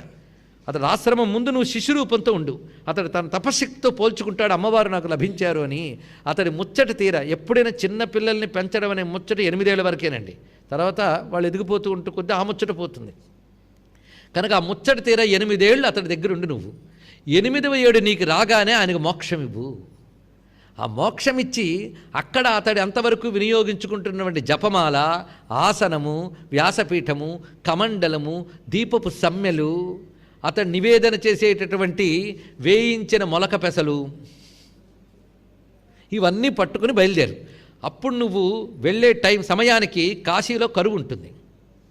అక్కడికి నువ్వు చేరి అన్నపూర్ణ భవానిగా ఉండి అక్కడ కరువంతా తీర్చి అక్కడ నువ్వు అన్నపూర్ణ తేజముగా నిలచి అక్కడి నుంచి బయలుదేరి తిన్నగా దక్షిణ దేశానికి వెళ్ళు. అక్కడ ఆ సముద్ర ప్రాంతం వద్ద ఒక పెద్ద మామిడి చెట్టు ఉంటుంది, అది నా రూపమే. అక్కడ సైకత లింగం ఒకటి ఉంటుంది, అక్కడ ఒక దీపం వెలుగుతుంటుంది, అక్కడికి వెళ్ళు. అక్కడ నీకు సహాయపడడానికి 2 చెలికత్తెలు అప్పుడే సిద్ధమై ఉంటారు. అక్కడ మళ్ళీ వేయించిన మొలక పెసర గింజ ఒకటి ఉంటుంది, ఇది అది కలిపి నైవేద్యం పెట్టు. అక్కడున్న శివుణ్ణి పూజ చేయి, అప్పుడు నేను నిన్ను అనుగ్రహిస్తానని చెప్పాడు. ఇది స్కీము. ఆ మామిడి చెట్టు కాంచీపురంలోని ఏకామ్ర క్షేత్రం కనుక కతముడికి అక్కడ ఆమె కుమార్తెగా కలిగి కాత్యాయని అయ్యి ఆయనకు ముక్తినిచ్చేసిందండి ఆ తల్లి. అలా అనుగ్రహించింది అతన్ని. అక్కడి నుంచి బయలుదేరి కాశీలో అన్నపూర్ణమ్మగా వెలిగి అటు నుంచి కాంచీపురంలో వచ్చి కామాక్షిగా శివునికై తపస్సు చేసి ఆ తల్లి చేసిన కథ. మొత్తానికి కామాక్షీదేవి లలితా త్రిపుర సుందరి గనక అమ్మ కథ అంతా చెప్పించింది వాళ్ళ కాత్యాయని అనే పేరుతో. కనుక కాత్యాయని అంటే కతుడు లేక కతముడు అనబడేటువంటి మహర్షికి పుత్రికగా వచ్చింది కనుక కాత్యాయని అని చెప్పబడుతుంది. అంతేకాదు కతులు అంటే బ్రహ్మవేత్తలు అని అర్థంట. కశబ్దానికి బ్రహ్మమునర్థం కనుక కతులు అంటే బ్రహ్మవేత్తలు. ఆ బ్రహ్మవేత్తలు ఏ బ్రహ్మ విద్యతో ఉన్నారో, ఏ జ్ఞానంతో ఉన్నారో ఆ జ్ఞానం అమ్మవారి యొక్క రూపము. అందుకు బ్రహ్మవేత్తల్లో ప్రకాశించేటువంటి బ్రహ్మ విద్యా స్వరూపిణి కాత్యాయని. ఇది దీనికి అసలైన అర్థం. మొదటిది లీలార్థం, రెండవది పరమార్థం. లీలార్థం లీల జరిగినప్పుడు మొదలవుతుంది, పరమార్థం ఎప్పుడు ఉంటుంది. కనుక కాత్యాయని నామం కతముడి కూతురయ్యేకే వచ్చింది అంటే అప్పుడు అది మంత్రం కాదండి, అది ఎప్పుడూ ఉండాలి. ఎప్పుడూ వేదములో అమ్మవారు కాత్యాయని అని చెప్పబడుతూ ఉంటారు. కనుక కాత్యాయని అంటే జ్ఞానరూపిణి, ఇది స్పష్టమైపోయింది. కనుక కాత్యాయని నామం చేస్తే ఏమవుతుంది? అజ్ఞానం పోతుంది, జ్ఞానం వస్తుంది. అదే మనకు సర్వమృత్యు నివారిణి. అందుకే కాత్యాయని శబ్దం అక్కడ వివరిస్తున్నారు. పైగా కాత్యాయని శబ్దానికి మరొక ప్రధానమైన అర్థం వామన పురాణం చెప్తున్నది. తచ్చాపి తేజోవరముత్తమం మహన్నాంనా పృథివ్యాం అభవత్ ప్రసిద్ధం కాత్యాయనిత్వేవ తదా బభౌసా నామ్నా చ తేనైవ జగత్ ప్రసిద్ధ. మహిషాసురుడు మొదలైన రాక్షసులు పెచ్చు పెరిగినప్పుడు దేవతలందరూ అమ్మవారిని ప్రార్థిస్తే ఒక్కసారి ఆవిడ ఆవిర్భవించిందిట. ఎలా వచ్చింది? వ్యాప్త లోకత్రయం త్విష అని సప్తశతి మనకి వర్ణిస్తున్నది. ముల్లోకాలు అమ్మవారి వెలుగుతో ప్రకాశించిపోతున్న నిజారుణ ప్రభాపూర మధ్యద్ బ్రహ్మాండం మండల అని చెప్పినట్లుగా అమ్మ నుంచి వచ్చేటువంటి కాంతితో లోకమంతా వెలిగిపోతుందిట. ఆ కాంతికి ఎక్కడా అడ్డు ఆపు లేదు. అలా అడ్డు ఆపు లేకుండా వ్యాపించిపోయిన అఖండ కాంతిని కాత్యాయని అని అంటారు. కాత్యాయని అనగా కాంతి స్వరూపిణి, సర్వవ్యాపకమై అఖండమైన జ్యోతిస్వరూపాన్ని కాత్యాయని అంటారు. కానీ కాత్యాయని అంటే జ్యోతిస్వరూపిణి. మరి ఇందాక చెప్పిన జ్ఞానానికి దీనికి సంబంధం ఉందా? స్పష్టంగా ఉంది. జ్ఞానం అంటేనే జ్యోతి కదా, బ్రహ్మం అంటేనే జ్యోతి కదా. అందుకు అది జ్యోతిస్వరూపిణి అనగా జ్ఞానరూపిణి, పరంజ్యోతిస్వరూపము. కాత్యాయని అనగా జ్యోతిస్వరూపము. అంతేకాదు ఓఢ్యానపీఠం, ఇది చాలా ప్రధానమైన ఓఢ్యాన బంధం అని చెప్పుకున్నాం. భూమధ్యస్థానం ఓఢ్యానం అని వివరించుకున్నాం. అక్కడ కాత్యాయని చోడ్డియానే అని కాళీపురాణం మనకు చెప్తున్నటువంటి మాట. అందుకు కాత్యాయని నామం అనగానే అత్యంత ఉత్కృష్ట స్థానమైన భూమధ్యస్థానం స్పందిస్తుంది. అక్కడ దేవత ఆవిడ అంటే ఇంచుమించు బిందువాసినే ఆ తల్లి. అంతేకాదు కాత్యాయనికి మరొక అర్థం చెప్తుంది దేవీ పురాణం. చూడండి, ఇవన్నీ అర్థములు. ఇంత అర్థాలు చెప్పుకోవడం ఎందుకు? అయితే ఒక అర్థం చెప్పి తర్వాత దానికి వెళ్ళిపోండి కాదు. ఇక్కడ కూర్చుని మనం ఇన్ని అర్థాలు చెప్పుకుంటున్నామంటే కాత్యాయని మంత్రం మనం పండించుకుంటున్నాం. ఇక్కడున్న మనందరం కూడా ఉపాసన చేస్తున్నాం. ఉపాసన అంటే అర్థ వివేచనే చాలా ముఖ్యం. ఏంటంటే మంత్రం సిద్ధించేది అర్థ వివేచన వల్లనే. వల్లెవేయడం మాత్రమే కాదు, అర్థ వివేచన కూడా వల్లెవేయడమే. ఇప్పుడు ఎన్ని మార్లు అనుంటాం కాత్యాయన్నాము? అనుంటాం కాదు, వినుంటాం. అన్నా విన్నా ఒకటేగా శబ్దము. ఇక్కడ అక్కడ స్పందన ఒక్కలాగే వస్తుంది. కనుకనే ఇన్ని మార్లు కాత్యాయని మంత్రం చేసిన ఫలం అర్థ వివేచనతో మనకి ఇవాళ లభించింది. కనుక ఈరోజు వచ్చిన వారు ధన్యులు అని ప్రతిరోజు అనుకోవాల్సిందే. కం బ్రహ్మ కం శిరప్రోక్తం అశ్మసారంచ కమ్మతం ధారణాద్వాసనాద్వాపి తేన కాత్యాయని మత. అంటే చెప్తున్న అర్థములు ప్రమాణముతో చెప్పుకుంటున్నాము అనే భావం కలగాలి ఇక్కడ. ఇది దేవీ పురాణంలో వ్యాసుడు చెప్పినటువంటి అర్థం. ఇది కం అనే మాటకి బ్రహ్మ శిరస్సు అని రెండు అర్థములు. ఇది కాకుండా వజ్రము అని కూడా అర్థం ఉందిట. అశ్మసారం అంటే వజ్రమే. వీటికి వివరిస్తున్నారు. మొత్తానికి ఆ కం బ్రహ్మ కం శిరః ప్రోక్తం, ఆ బ్రహ్మమును ధరించున్నది, బ్రహ్మమునందు వసించున్నది. అలాగే శిరస్సును ధరించున్నది, శిరస్సునందు వసించున్నది. వజ్రమును ధరించున్నది, వజ్రమునందు వసించున్నది. మూడు అర్థాలు చెప్పుకోవాలట. ధరించుట, వసించుట. ధరించుట అంటే ఆధారశక్తి. ఇక్కడ బ్రహ్మమునకు ఆధారశక్తి. బ్రహ్మము అనగా వేదము అని చెప్పుకున్నాం. కనుక వేదమునకు ఆధారశక్తి. అంతేకాదు బ్రహ్మమైన శక్తి ద్వారానే తెలియబడతాడు గనక బ్రహ్మమునకు ఆధారమైనటువంటి శక్తి గనక ఈవిడ కాత్యాయని. కమ్ మన బ్రహ్మమునకు ఆధారమైన శక్తి. అలా కం శిరః, శిరస్సుకి కమ్ అనే పేరు. ఇది గుర్తుపెట్టుకుంటే తర్వాత నామాలకు కూడా మనకు పనికొస్తుంది. ఆ శిరస్థానాన్ని ధరిస్తుంది ఈవిడ. ధరించుడంటే ఆధారం. ఈ శిరస్సులోనే కదా జ్ఞానేంద్రియములన్నీ ఉన్నాయి. అది శిరస్సు జ్ఞానం. ఈ జ్ఞానం ఇక్కడ ఆధారంగా ధరించేది ఎవరు? ఆ తల్లి ఉంటేనే ఈ శిరస్సు పట్టుకుంది. అమ్మ కపాలం పట్టుకుంటుందండి, భయం వేస్తుంది అన్నాడు. ఆవిడ పట్టుకుంటేనే ఈ కపాలం ఉంటుంది, అది తెలియాలి. ఇక్కడ ఈ కపాలం ఉందంటే ఆవిడ పట్టుంది. ఆవిడ పట్టు లేకపోతే ఈ కపాలం ఉండదు. అందుకే శివుడి చేతిలో కపాలం ఎందుకుంది, అమ్మవారి చేతిలో కపాలం ఎందుకుందంటే మన కపాలాలన్నీ వాళ్ళ చేతుల్లోనే ఉన్నాయని అర్థం. వాళ్ళ చేతితో పట్టుకోకపోతే దీనికి చైతన్యం లేదండి. ఆ చైతన్య స్పర్శ ఉంటేనే దీనికి చైతన్యం వచ్చింది. విద్యుత్ శక్తి తగిలితేనే కదా రాగితీకంతా కరెంటు పాస్ అయింది. కనుక నీ తలకాయకి ఆ శివశక్తుల స్పర్శ తగలగానే దీనికి అంతా చైతన్యం వచ్చింది. ఇప్పుడు చెప్పండి, కపాలం ఆవిడ చేతులు లేకపోతే మొతకై బీపుతుందాం. అది తెలుసుకోవాల్సింది. ఎవరైనా మన దేవతలను చూసి ఎద్దేవా చేస్తే గట్టిగా చెప్పాలి. ఎవరో చేయక్కర్లు, ఇప్పుడు మనమే చేస్తున్నాం. అదొక బాధాకరమైన అంశం. శివుణ్ణి ఎలా తిట్టాలో వైష్ణవుడు చెప్తాడు, విష్ణువుని ఎలా తిట్టాడో శైవుడు చెప్తాడు. ఇద్దరి దగ్గర నుంచి ఇద్దరిని ఎలా తిట్టాలో మిగిలిన వాళ్ళు నేర్చుకుంటారు. ఇది దౌర్భాగ్య స్థితిలో ఉన్నాం మనం ఇక్కడ. అందుకు ఇవన్నీ కూడా ఒకే చెట్టుకి ఒక్కొక్కరు తాను కూర్చున్న కొమ్మ తప్ప ఇంకో కొమ్మను అరుక్కున్నట్టు అవుతుంది పరిస్థితి. అందుకు ఈ విషయాలు చెప్పుకునేటప్పుడు శివద్వేషులైన వారు, శక్తి ద్వేషులైన వారికి కూడా బుద్ధి కలిగేలా ఇవన్నిటికీ అర్థాలు అన్వయించుకోవాల్సిందే. మొత్తానికి ఆ శిరస్సునందు ఆవిడ ఆధారమై ఉన్నది, శిరస్సునందు వసిస్తున్నది. శిరస్సులో ఎక్కడ వసిస్తుంది ఆవిడ? బ్రహ్మరంధ్ర స్థానంలో శిరస్సుపై ఉన్నది ఆ తల్లి. అది కాత్యాయని అంటే బ్రహ్మరంధ్ర స్థానంలో ప్రకాశించేది. నిజానికి శిరస్సులు ఉన్నవి ప్రధానమైన చక్రములు రెండే, భూమధ్యం, బ్రహ్మరంధ్రం. ఈ రెండిటికి ఆవిడ ఆధారశక్తికి ఇప్పుడు చెప్పుకోవచ్చు. అందుకు కాత్యాయని అనేది అత్యంత ఉత్కృష్టమైన పరానామము. అలాగే వజ్రమును ధరించినది అంటే ఇంద్రాణీ శక్తి, ఆవిడ వజ్రపాణి, ఇంద్రాణీ శక్తిని చూపిస్తున్నాడు ఇక్కడ. అంతేకాదు వజ్రము అనగా వాగ్వై వజ్ర, వేద ప్రమాణంతో మనం చెప్పుకున్నాను నిన్న, వాక్కుకే వజ్రం అని పేరు. కనుక కాత్యాయని అంటే వాక్కులను ధరించేటువంటి తల్లి. ఇన్ని అర్థములు చెప్పుకొని అటువంటి కాత్యాయని అనే నామంతో మనం ధన్యులమయ్యాం. ఇంకొక గొప్ప అర్థం అనేది కాత్యాయనికి, ఇది తెలిస్తే తర్వాత మనకి లింక్ బాగా దొరుకుతుంది. బతుకంతా కాలం మీదే మనం ఆధారపడ్డాం, అందుకే కాలహంత్రి. ఇప్పుడు కాలహంత్రికి అర్థం చెప్పుకొని దానితో కాత్యాయనికి వద్దాం మళ్ళీ. కాలహంత్రి అంటే కాలమును నశింపజేయునది. ఇది గొప్ప విషయం. కాలాన్ని నశింపజేయడం అంటే సామాన్యమైన అంశమా? ఎందుకంటే సృష్టిలో ఎవడెన్ని కబుర్లు ఆడినా కాలబద్ధులే, అవునా లేదా? కాలబద్ధులైన వాళ్ళే. బ్రహ్మగారైనా అంతే, ఎవరైనా అంతే. ఎవడి కాలం పడుకుంది. కాలోహి దురితిక్రమ అని ఒక మాట ఉన్నది. కాలాన్ని ఎవడు దాటలేడు. కాలోహి దురితిక్రమ అనేది 2 రకాల అర్థాల్లో వాడచ్చండి. అందుకే కాలహంత్రి నామాన్ని కూడా వివేచన చేయాలి. సీతమ్మ వారి కష్టం చూడగానే హనుమస్వామి ఆ చెట్టు మీద కూర్చుని అనుకుంటాడు, యది సీతాపి దుఃఖార్త కాలోహి దురితిక్రమ అంటే అక్కడ వస్తుంది కాలోహి దురితిక్రమ. సీతమ్మకు కూడా దుఃఖం వచ్చిందంటే కాలాన్ని ఎవరు దాటలేరు అని అన్నట్టు. ఈ మాట అక్కడ కాలోహి దురితిక్రమ అర్థమైతే ఇక్కడ సీతమ్మకు కూడా దుఃఖం వచ్చిందని సీతమ్మ రాకూడదా? రాకూడదు. ఎందుకంటే సర్వజగద్రక్షకుడైనటువంటి నారాయణుడు రామచంద్రమూర్తి ప్రక్కనున్నాడు. ఎవరైనా ఎదిరించగలిగే మరిది మరో పక్కనున్నాడు. ఇద్దరుంటూ ఉన్నప్పటికీ సీతమ్మ దుఃఖం వచ్చింది అంటే ఇది సీతాపి దుఃఖార్త కాలోహి దురితిక్రమ. ఇది ఎన్ని రక్షణ శక్తులున్నా కాలం దాటడం కష్టం కదా అన్నాడు. అలాంటి కష్టమైన కాలాన్ని కూడా దాటించగలిగే శక్తి కాలహంత్రి. ఇది ముందు తెలుసుకోవాల్సింది. ఒక దుష్కాలం ఒకటి ఉంటుంది ప్రతి వారికి, బ్యాడ్ ఫేజ్ అది. అప్పటి వరకు వెలిగిపోతాడు, అంతా తన నిర్వాహకం అనుకుంటాడు, దెబ్బతింటాడు, ఏం చేస్తాం భగవంతుడు అలా చేశాడంటాడు.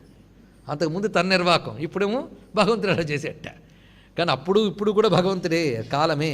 దుష్కాలం ఎలా దాటుతాం?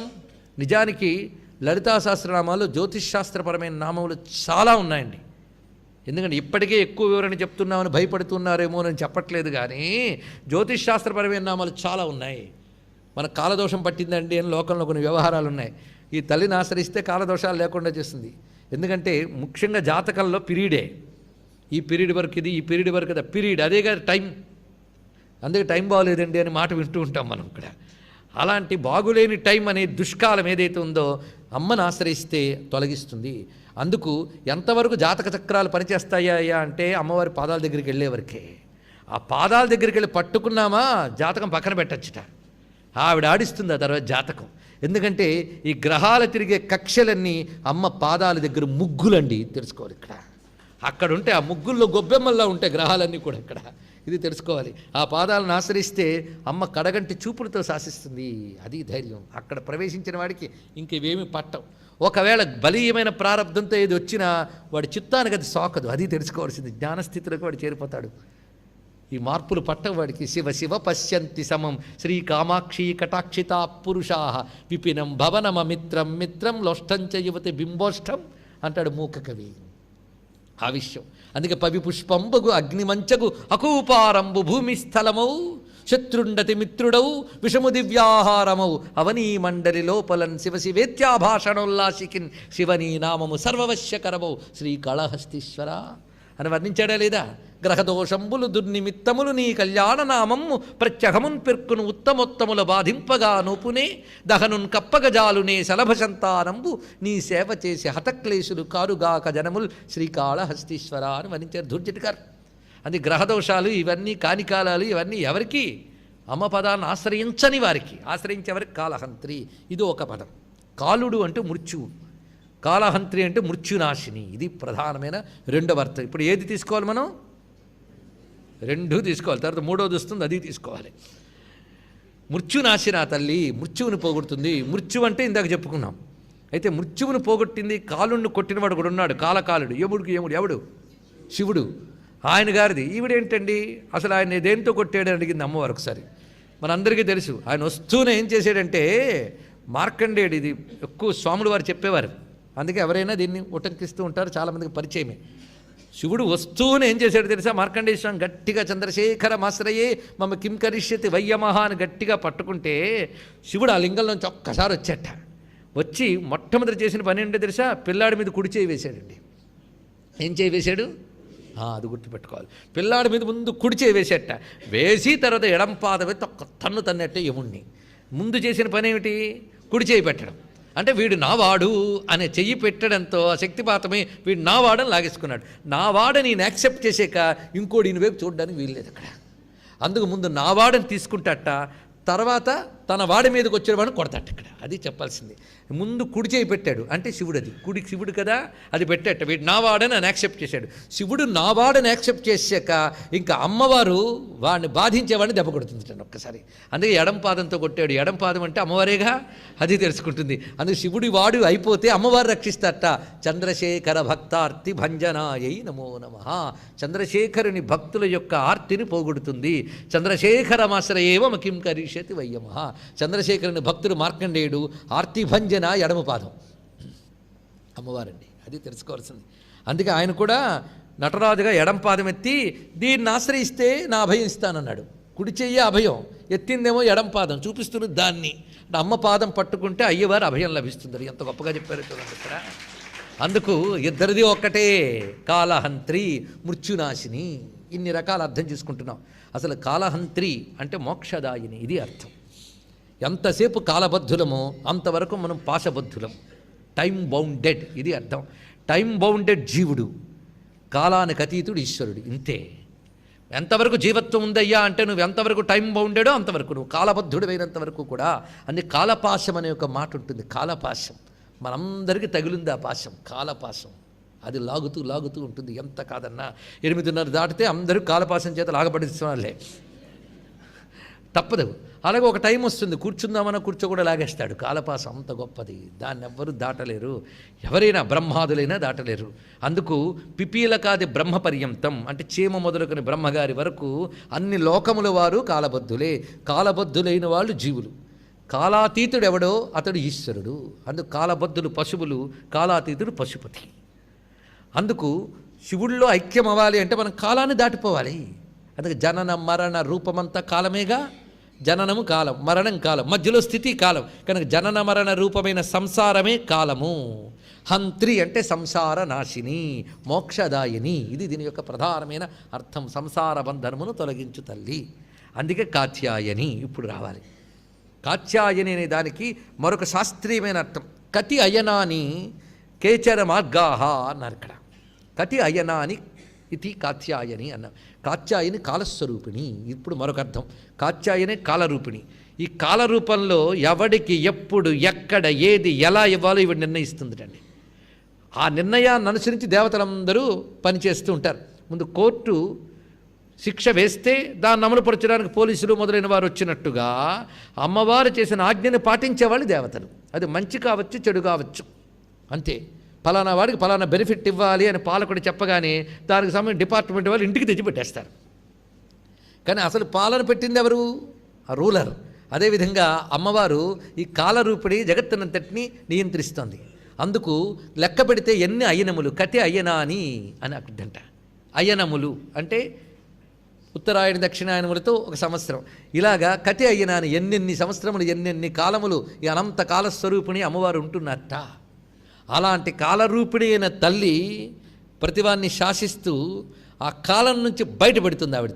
ఇది తెలుసుకోవాల్సింది. ఎందుకంటే నదిలో కొట్టుకుపోతూ ఉంటే ఉద్ధరించాలంటే తాను నదిలోకి పడవ రూపంలో వచ్చి లాగుతుంది. అలా కాలాతీతురాలైన తల్లి కాలములో తాను నియంత్రిస్తూనే తనను ఆశ్రయించిన వారిని కాలం నుంచి బయటపెట్టేస్తుంది. ఇది కాలహంత్రి నామ అనుకున్నటువంటి గొప్ప విషయం. అది అందుకే కాత్యాయని వెంటనే కాలహంత్రి చెప్పడంలో విశేషం ఇది. అందుకే ఈ నామం చదువుకుంటే మనకు జాతకంలో దుర్దశలు పోగడమే కాకుండా అపమృత్యువులు, కాలమృత్యువులు కూడా పోగొట్టగలిగే శక్తి ఉన్నది. అది కాత్యాయని కాలహంత్రి. అయితే ఈ కాత్యాయని ఎవరు సేవిస్తారు? కమలాక్ష నిషేవిత, కమలాక్షుడి చేత సేవించబడింది. మనకి ఇప్పటి వరకు అమ్మవారి విద్యల్లో ఘటికులు ఒక్కొక్కరు వచ్చారు మొదటి నుంచి. మను విద్య, చంద్ర విద్య, రాజరాజార్చిత, అవన్నీ అమ్మవారి విద్యలు. ఆ విద్యల్లో శివారాధ్య కూడా వచ్చింది. శివుడు కూడా అమ్మవారిని ఆరాధన చేస్తున్నాడు. ఇప్పుడు ఈయన వచ్చాడు, ఎవరు? కమలాక్షుడు. కమలాక్షుడు అంటే విష్ణువు. నోరారా విష్ణు అనిపించాలని తాపత్రయం. అందుకు పుండరీకాక్షుడు, కమలాక్షుడు అని పేరు. అందుకు కమలాక్ష నిషేవిత అంటే కమలాక్షుడైన నారాయణుని చేత నిషేవిత అంటే సంపూర్ణముగా ఆరాధింపబడింది. నితరాం అనే శబ్దం ఇక్కడ నిషేవిత దగ్గర సంపూర్ణముగా ఆరాధిస్తున్నట్ట నారాయణుడు. అమ్మవారిని నారాయణుడు ఆరాధించడం అనే విషయం మనకి ఎన్నెన్ని ప్రమాణాలు కనబడతాయంటే, ఒకటి పద్మపురాణంలో మనకు కనబడుతున్నది. ఇంద్రనీలమయీం దేవీం విష్ణురర్చయితే సదా విష్ణుత్వం ప్రాప్తవాంస్తేన అని పద్మపురాణం చెప్తున్నటువంటి వాక్యం అది. అంటే ఇంద్రనీలమణులతో ఉన్నటువంటి ఆకారంగా అమ్మవారిని పూజ చేస్తాడంట ఆయన. ఒక్కొక్క దేవత ఒక్కొక్క రూపంతో ఆరాధిస్తున్నది. అందుకే వైకుంఠంలో ఇంద్రనీలమణులతో చేసిన అమ్మవారి విగ్రహాన్ని విష్ణు ఆరాధించేవట. అందుకే లసన్ మరకత స్వచ్ఛ విగ్రహాయై నమో నమః. అక్కడ మరకత స్వచ్ఛ అంటే ఇంద్రనీలమణులే. ఇంద్రనీలమణుల కాంతులతో మెరిసిపోతుంటుంది అమ్మవారు ఆ రూపాన్ని. నిజానికి మూక కవి అయితే అమ్మవారి స్తుతి శతకంలో అమ్మవారిని మొత్తం కూడాను ఈ నీలకాంతి తల్లిగారి తాపించగుచ్చస్తవి అని వర్ణిస్తాడు ఆ తల్లిని. ఆ తాపించగుచ్చవిగా ప్రకాశిస్తున్న నీలకాంతుల తల్లి. ఆ నీలకాంతుల తల్లిని ఆరాధించినవాడు నారాయణుడు. ఎందుకంటే ఆయన లక్షణానికి చాలా దగ్గర కదా అది, జలలక్షణం. అందుకు కమలాక్ష నిషేవిత, నారాయణ చేత సేవించబడుతున్నది. హరిస్త్వామారాధ్య ప్రణత జన సౌభాగ్య జననీ పురానారీ భూత్వా పురరిపుమపిక్షోభమనయత్. అక్కడ హరిస్త్వామారాధ్య వచ్చింది కదా. అంతేకాదు హరిబ్రహ్మేంద్ర సేవిత ఇత్యాది శబ్దములు. అతస్త్వామారాధ్యాం హరిహర విరించాదిబిరపి. ఇందులో ముగ్గురు ఉన్నారండి. హరిహర విరించ ముగ్గురే కాదు, ఆదిబిరపి. పెద్దవాళ్ళు ముగ్గురు ఉంటే తర్వాత ఫాలోయర్స్ అందరూ ఉన్నారు అక్కడే. హరిహర విరించులు చెప్పేస్తే తర్వాత దేవతలు ఋషులు అందరి చేత ఆరాధింపబడే తల్లి. అదే శంకరుడు మొదటి శ్లోకంలోనే అమ్మవారి యొక్క గొప్ప పూజ్యతని చూపిస్తున్నారు. హరిహర విరించాదిబిరపి, అందరి చేత పూజింపబడుతున్నది. అదే కమలాక్ష నిషేవిత. ఇంతవరకు కమలాక్ష నిషేవిత అర్థమైపోయింది కదా. ఏమర్థమైంది అసలు ఇప్పుడు తెలుసుకోవాలి. ఇప్పుడు ఈ కాత్యాయిని అయినటువంటి తల్లిని కమలాక్షులు మాత్రమే సేవించగలరు. ఇక్కడ చూపిస్తున్నారు కమల అక్ష నిషేవిత. దీనికి మళ్ళీ 2 రకాల అర్థాలు, అంటే 3 అవుతాయన్నమాట. 2వ అర్థంలోకి ప్రవేశిద్దాం. కమలము అంటే సంపూర్ణముగా వికసించినటువంటి, అక్ష దృష్టి కలవారి చేత చక్కగా సేవించబడుతున్నది. సంపూర్ణంగా వికసించిన దృష్టి కలవారి చేత సేవించబడుతుంది. అంటే జ్ఞాన దృష్టి కలవారి చేత జ్ఞానము దృష్టి వికసించాలి. అందుకు ఆ కాత్యాయిని కాలహంత్రి అయిన తల్లిని ఎవరు చక్కగా సేవించగలరు అంటే, ఎవరు సంపూర్ణమైన జ్ఞానులో వారు నిరంతరం అమ్మవారిని సేవిస్తూ ఉంటారు. జ్ఞానులు అమ్మను విడిచిపెట్టరు. అంటే కమలాక్ష నిషేవిత అంటే జ్ఞాన దృష్టి వికసించిన వారి చేత సేవించబడుతున్నది. మరి మేము సేవిస్తున్నామండి. నిషేవిత కాదు, ఏదో సేవిత. అది నిషేవిత అంటే సంపూర్ణ సేవ. ఇది తెలియాలంటే మనం సేవలో ఏ స్థితిలో ఉన్నామో తెలిసిపోతుందండి. పూజ గంట కూర్చుంటే మొట్టమొదటి కుతూహలం, 10 నిమిషాల తర్వాత విసుగు, పరిగెత్తి లలిత వినడానికి వస్తాం, 10 నిమిషాల తర్వాత కునుకు. ఇంకా వీళ్ళు సేవితే కాదు, ఇంక నిషేవిత ఎక్కడ. కళ్ళు విచ్చుకుంటే కానీ పూర్తి సేవిత కాదుట. కళ్ళు విచ్చుకోవడం అంటే ఉపన్యాసంలో కొనక్కుండా ఉండడం చెప్పే నేను నిరాశపడద్దు. కళ్ళు విచ్చుకున్నటంటే జ్ఞానదృష్టి వీక్షించుట, ఇదొకటి అర్థం. కమల అక్ష నిషేవిత, ఇదే నిజానికి పుండరీకాక్ష శబ్దానికి వేదంలో ఉన్న అద్భుతమైన అర్థం అండి. పుండరీక అక్ష, అక్షు వ్యాప్తవు అనే ధాతువు ప్రకారంగా అక్ష అంటే వ్యాపించుట అని అర్థంట. పుండరీకం అంటే హృదయం, హృదయములో వ్యాపించినది. పుండరీకాక్ష అంటే హృదయ పద్మంలో వ్యాపించినవాడు, ఇది అర్థం. ఇక్కడ ఆ పద్మానికి కేంద్రంగా ఉన్నట్టు, హృదయ పద్మానికి ఆయన కేంద్రం, అందుకే పద్మనాభ, ఇది అర్థం.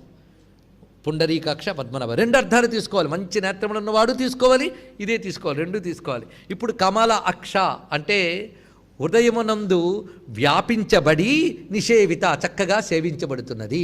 అంటే అమ్మవారిని, ఆ కాత్యాయిని దేవిని హృదయ పద్మంలో వ్యాపించిన దానిగా భావించి సేవిస్తున్నాం. అలా భావించి సేవించబడే తల్లి కమలాక్ష నిషేవిత. ఇప్పుడు 2వ అర్థం అండి. అంటే ఇప్పుడు ఎన్ని అర్థాలు అయ్యాయి? 3 అర్థాలు అయ్యాయి. ఎందుకంత నెమ్మదిగా చెప్పడం అంటే సరిగ్గా వినలేదని చాటించడమా? మొట్టమొదటి నారాయణ చేసి సేవించబడింది. జ్ఞానదృష్టితో వికసించినటువంటి వారు సేవిస్తారు, ఇది 2వది. 3 హృదయ కమలమునందు వ్యాపించినదిగా సేవించబడుతున్న తల్లి, ఇది కమలాక్ష నిషేవిత. ఇంతవరకు కాత్యాయిని, కాలహంత్రి, కమలాక్ష నిషేవిత 3 కకారాలు అయిపోయాయి. తాంబూల పూరితముఖి దాడిమీ కుసుమ ప్రభ. ఇక్కడ నుంచి అమ్మవారి యొక్క దివ్యమంగళ విగ్రహ ధ్యానం మళ్ళీ జరుగుతుంది. ఎక్కడికక్కడ అక్కడ నిర్గుణ నిరాకార తత్వం చెప్తాడు, సగుణ సాకారం చెప్తాడు. అంటే రెండింటిని సమన్వయించి ఆరాధించమని చెప్పడం ఇందులో ఉన్నటువంటి భావం. ఇప్పుడు అమ్మవారి స్వరూపం చూడాలి. తాంబూల పూరితముఖి, తాంబూలంతో నిండిందిట ముఖం. అంటే తాంబూలం నవ్వులుతోంది ఆ తల్లి, మందహాసం చేస్తుంది. అప్పుడు కర్పూర వీటికామోద సమాకర్ష దిగంతరా దగ్గర చెప్పినదంతా చెప్పబడుతూ ఉంటుంది. అది భావన చేయాలి ఒక్కసారి అమ్మవారిని. అయితే ఇక్కడ ఊరికినే తాంబూల పూరితముఖి దాడిమి కుసుమ ప్రభ చెప్పలేదు. దీనిలో మంత్రపరమైన ఒక అర్థము, తత్వపరమైన మరొక అర్థము దాగి ఉన్నాయి. ఇది తెలియాలి అంటే అమ్మ శాస్త్రముల ఆధారంగా చెప్తున్నాం. అంతేగాని ఇవి అడ్డం పెట్టుకుని ఏదో తెలిసిన వేదాంతాలు పోపులు వేస్తున్నామని మరి ఎర్రగా కొరకొరగా చూడద్దు. ఇక్కడ శాస్త్రములో ఉన్నదే చూస్తున్నాం. తాంబూల పూరిత ముఖి అంటే తాంబూలం ఆ ముఖంలో ఉంది. చక్కగా చక్కగా వేసుకుని తాంబూలం కనుక ముఖమంతా తాంబూలంతో నిండి ఉంది. నోరు, ముఖము అనగా నోరు. తాంబూల పూరిత ముఖి, తాంబూలముతో నిండిన ముఖము అనగానే మనకి కర్పూర వీటి సౌరభ్య కల్లోలిత కకుప్తట త్రిశతీ నామం, లేదా కర్పూర వీటికామోద సమాకర్ష దిగంతర విస్తారంగా చెప్పుకున్నాం. అమ్మవారు ఆ తాంబూలం కర్పూర వీటికి వేసుకుని నవ్వుతున్నారు. ఆ నవ్వుతున్న వదనాన్ని ఇక్కడ మనం ధ్యానిస్తున్నాం. తర్వాత దాడిమీ కుసుమ ప్రభ, ఆవిడ ఎలా ఉన్నారంటే దానిమ్మ పువ్వు లాంటి కాంతితో ఉన్నట్ట.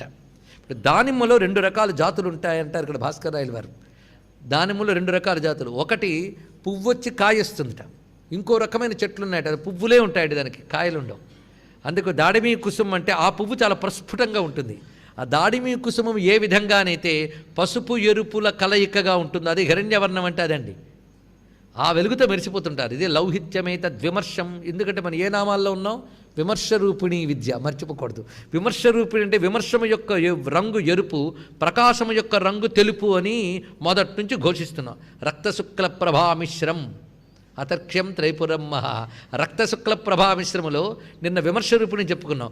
విమర్శ రూపిణి అన్నప్పుడు ఎర్రని తల్లి. ఆ ఎర్రని తల్లి అయిన ఆ తల్లి యొక్క ఉపాసన ప్రయోజనములే కాలహంత్రి, సర్వవ్యాధి ప్రశమని, సర్వమృత్యు నివారిణి, ఇవన్నీ కూడా. ఆవిడ తత్వము అగ్రగణ్య అచింత్య రూప, అది ఆవిడ నామము కాత్యాయని, ఆవిడ రూపము తాంబూల పూరితముఖి దాడిమి కుసుమప్రభ. కనుక విమర్శ రూపిణి అమ్మవారు కనుక ఎర్రగా ఉన్నారండి. ఆ ఎర్రని తల్లి అరుణ అయిన తల్లే విమర్శ రూపిణి. అందుకే మొట్టమొదటి చెప్పుకున్న ఆ తల్లిని మళ్ళీ ఇక్కడ మనం స్మరించుకుంటున్న అరుణ అయినటువంటి రూపంతో ఉంది. అరుణత్వం ఎక్కడ? శరీరం అంతా ఎర్రగా ఉంది, ఆ దానిమ్మ పువ్వు వంటి. అందుకే లౌహిత్యమేతస్య సర్వస్య విమర్శ భావనోపనిషత్తులోని వాక్యం ఇది. భావనోపనిషత్తు ప్రకారంగాను అలాగే అమ్మవారి ఉపచారముల్లో ఏ ఉపచారము దేనికి సంకేతమో ఒక శాస్త్రం ఉంది. అది దగ్గర పెట్టుకుని కానీ పూజ చేయాలండి, అప్పుడు అది నిజమైన అంతర్యాగం అయిపోతుంది. దానికి మీరు వస్తువులు సమకూర్చుకోక్కర్లే, ఇంట్లో కూర్చుని కూడా చేయొచ్చుట. సాధారణంగా తాంబూల సేవ ఎప్పుడు వస్తుంది? నైవేద్యం అయ్యాక కదా. నైవేద్యం అయిపోయాక అంటే పదార్థములన్నీ లోపలికి వెళ్ళిపోయాక మిగిలేది బాగా ఆలోచించాలి. పదార్థాలు లోపలికి వెళ్ళడం అంటే ఏంటో విజ్ఞానంతో ఆలోచించాలి. నిజానికి తాంబూలం చివరిది, తర్వాత వచ్చేది నీరాజనమే, తర్వాత దండం పెట్టడమే. నీరాజనం అంటే సంపూర్ణ దర్శనం. ఈ సంపూర్ణ దర్శనానికి పూర్వభాగం తాంబూలం. ఇది చాలా గొప్ప మాట. ఆ భావంతో అన్వయిస్తుంది మొత్తం శ్రీవిద్య. శ్రీవిద్య భావనా విద్య. భావన లేకపోతే శ్రీవిద్య ఫలించదు, లలితమ్మ ఉపాసన ఫలించదు. అందుకే ఉపాసించడం మానేసి అని చెప్పడం కాదు, భావన తెచ్చుకోవాలని చెప్పడం. ఇక్కడ భవానీ భావనాగమ్య, దాంట్లోకి వెళ్ళాలి. భావన బలపడడం కోసమే మనం చేసుకుంటున్న సాధన ఇది. కనుక తాంబూల పూరిత ముఖిలో ఒక అర్థం ఉన్నది, దాడిమీ కుసుమ ప్రభలో మరొక అర్థం ఉన్నది. దాడిమీ కుసుమ అంటే ఎర్రని రంగుతో ఉన్న అరుణ వర్ణంతో ఉన్నటువంటి తల్లి. కళ్ళు చూడని మృగాక్షి, లేడీ లాంటి కళ్ళు ఉన్నాయట. సాధారణంగా అందమైన కళ్ళని హరిణాక్షి, మృగాక్షి అంటారు. లేడీ కళ్ళకు 3 లక్షణాలు ఉంటాయట. ఒకటి విశాలత్వము, రెండవది చంచలత్వము, మూడవది జాగరితం. జాగరితం అని 3 లక్షణాలు హరిణ నేత్రములకు ఉంటాయని శాస్త్రం చెప్తుంది. పెద్ద కళ్ళు, 2 అటు ఇటు తిరుగుతూ ఉంటాయట, చాలా ఎలర్ట్గా ఉంటాయట. ఏంటి ఎక్కడ ఏది కొడుతుందో అని చూస్తూ ఎలర్ట్గా ఉంటాయట. 3 లక్షణములు ఉన్న కళ్ళని హరిణాక్షి అనాలి. అంతే, ఏదో అందంగా కనబడ్డాయి కనుక ఏదో పదం దొరికితే కనుక వాడేయడం కాదు. ఇక్కడ ఈ 3 లక్షణాలు అమ్మ నేత్రాలకు ఉన్నాయో లేవో చూడాలి. ఇలా పరిశీలించుకుంటూ వెళ్ళాలి. ఇవన్నీ రూపవర్ణనే కదా. తాంబూల పూరిత ముఖి అనగానే ముఖం ధ్యానంలోకి వచ్చింది. శరీర వర్ణమంతా దాడిమీ కుసుమప్రభ, కళ్ళని వర్ణించారు. ఎంత జగత్తును మోహింపజేసే రూపమది. అందుకే మోహిని అయిన రూపమది. అందుకే ఇక్కడ వరకు మనకి తాంబూల పూరిత ముఖి, దాడిమీ కుసుమప్రభ, మృగాక్షి, మోహిని, ఇప్పటి వరకు అమ్మ రూపవర్ణన వచ్చింది. ఇప్పుడు వీటిల్లో ప్రవేశిద్దాం. అమ్మ రూపం చూస్తూ ఊరుకుంటే ఊరుకోదావిడ. చూసావా, సంతోషం, చెప్తారా నేనేమిటో ఉంటుంది. ఇప్పుడు తాంబూల పూరితముఖి, దాడిమీ కుసుమప్రభ 2 చూడాలి. ఇదంతా కూడా విమర్శ రూపిణి అమ్మవారు. విమర్శ యొక్క రంగు ఎరుపు గనక ఎర్రదనాన్ని చెప్తున్నారు ఇక్కడ. ఎందుకంటే అమ్మ శరీరం అంతా ఎరుపు, తాంబూలం మరీ ఎరుపు. ఎర్రని పిల్ల తాంబూలం మరీ ఎర్రగా ఉన్నది. ఇక్కడ ఆ తల్లి ఎర్రగా ఉన్నది, తాంబూలం మరీ ఎర్రగా ఉన్నది. మొత్తం ఎరుపంతా మన హృదయంలో భావంలోకి వచ్చేటప్పుడు సర్వారుణ కావాలి. ఆ సర్వారుణత్వం కోసం 2 ఎర్రదనాలు చూపిస్తున్నారు ఇక్కడ. అమ్మ ముఖంలో ఎర్రని తల్లి, ముఖంలో ఎర్రని తాంబూలం. ఈ తాంబూలం గురించి గొప్ప భావం మనకి అమ్మవారికి సంబంధించిన ఉపాసనా ప్రక్రియలో చెప్తున్నారు. అప్పుడు మనకి దాడిమి కుసుమ ప్రభ ఇంకా అర్థమవుతుంది. ఎరుపుదనం దేనికి సంకేతం, తాంబూలం దేనికి సంకేతం? ఎరుపు అగ్నివర్ణం, ఇది తెలుసుకోవాలి. తామగ్నివర్ణాం తపసాజ్వలంతీం, అక్కడ అగ్నివర్ణామే హిరణ్యవర్ణాం, సామాన్యం కాదు. ఇది జాతవేద శేసునవా అన్నప్పుడు ఇవన్నీ అర్థములు, వైదిక భావం. ఆ యజ్ఞాగ్ని యొక్క స్వరూపము తేజస్సు. యజ్ఞాగ్ని యొక్క తేజస్సు అమ్మవారా, జ్ఞానాగ్ని యొక్క తేజస్సు కూడా అమ్మవారి. యజ్ఞాగ్ని యొక్క తేజస్సు అంటే కర్మఫలప్రదాయిని, జ్ఞానాగ్ని యొక్క తేజస్సు అంటే మోక్షప్రదాయిని. రెండూ ఆవిడే, రెండూ అగ్ని తేజస్సే. అదే అగ్ని తేజస్సునే అగ్నివర్ణాం. ఇందులో అగ్నివర్ణాం అన్నప్పుడు దాడిమి కుసుమ ప్రభ చూపించారు. ముఖంతో ఎందుకు మొదలుపెట్టారు ఇది కూడా చూడాలి కదా. తంబూల పూరిత ముఖి, ఏమి అంత ఎర్రని తల్లిలో పాదంతో చెప్పచ్చు కదా, కళ్ళతో చూపించవచ్చు కదా, చెక్కిళ్ళతో వర్ణించవచ్చు కదా, ముఖంతోనే ఎందుకు చెప్పారంటే ముఖంకి అగ్నికి సంబంధం ఉందా లేదా? ముఖాదగ్నిశ్చ, ముఖం అగ్నిస్థానం. ముఖమపి దహనో యస్య వాస్తేయమబ్ధి, అందుకే నోరు అగ్నికి సంకేతం. అది అమ్మవారు అగ్నిముఖావే దేవా. అమ్మ విరాట్ విగ్రహంలో నోటి స్థానం అగ్ని. ఎప్పుడైనా విశ్వరూపంలో అంతేకాదు, నోటి నుంచి వచ్చే పలుకులకు అధిదేవత అగ్ని. అందుకు నోరు అగ్నిస్థానం. అగ్ని యొక్క ఎరుపుదనం చెప్తూ అగ్ని యొక్క ప్రధాన స్థానం అక్కడ వర్ణించుతూ తాంబూల పూరిత ముఖి అని చెప్పడంలో విశేషం ఉంది. అది చెప్పి అగ్నివర్ణం శరీరం అంతా చూపిస్తూ దాడిమి కుసుమ ప్రభ అని వివరిస్తున్నారు. ఇక్కడ ఆ యోగ్యత అంత చక్కగా వర్ణించి చెప్పడంలో విశేషం. అందుకు తాంబూల పూరితముఖి అంటే వాక్కుల యొక్క శక్తిని భావించడం ప్రధానమైన. అమ్మ వాగ్దేవతగా, వాక్కు అగ్నిమయం గనక రెండు భావనలు. అంతేకాదు తాంబూల పూరితముఖి అనే దానికి తాంబూలం అంటే ఏమిటో ఉపాసనా శాస్త్రం గొప్పగా చెప్తుంది. అవస్థాత్రయ ఏకత్వాత్ తాంబూలం, ఇది చెప్పారు. అవస్థాత్రయములు యొక్క ఏకత్వము తాంబూలము. అవస్థాత్రయముల ఏకత్వం ఎప్పుడుంది? కొంచెం ఆలోచించండి, చాలా సులభం. ఎప్పుడు సులభం అంటే రెండో అవస్థలోకి వెళ్లకుండా ఉంటే. రెండో అవస్థ ఏది?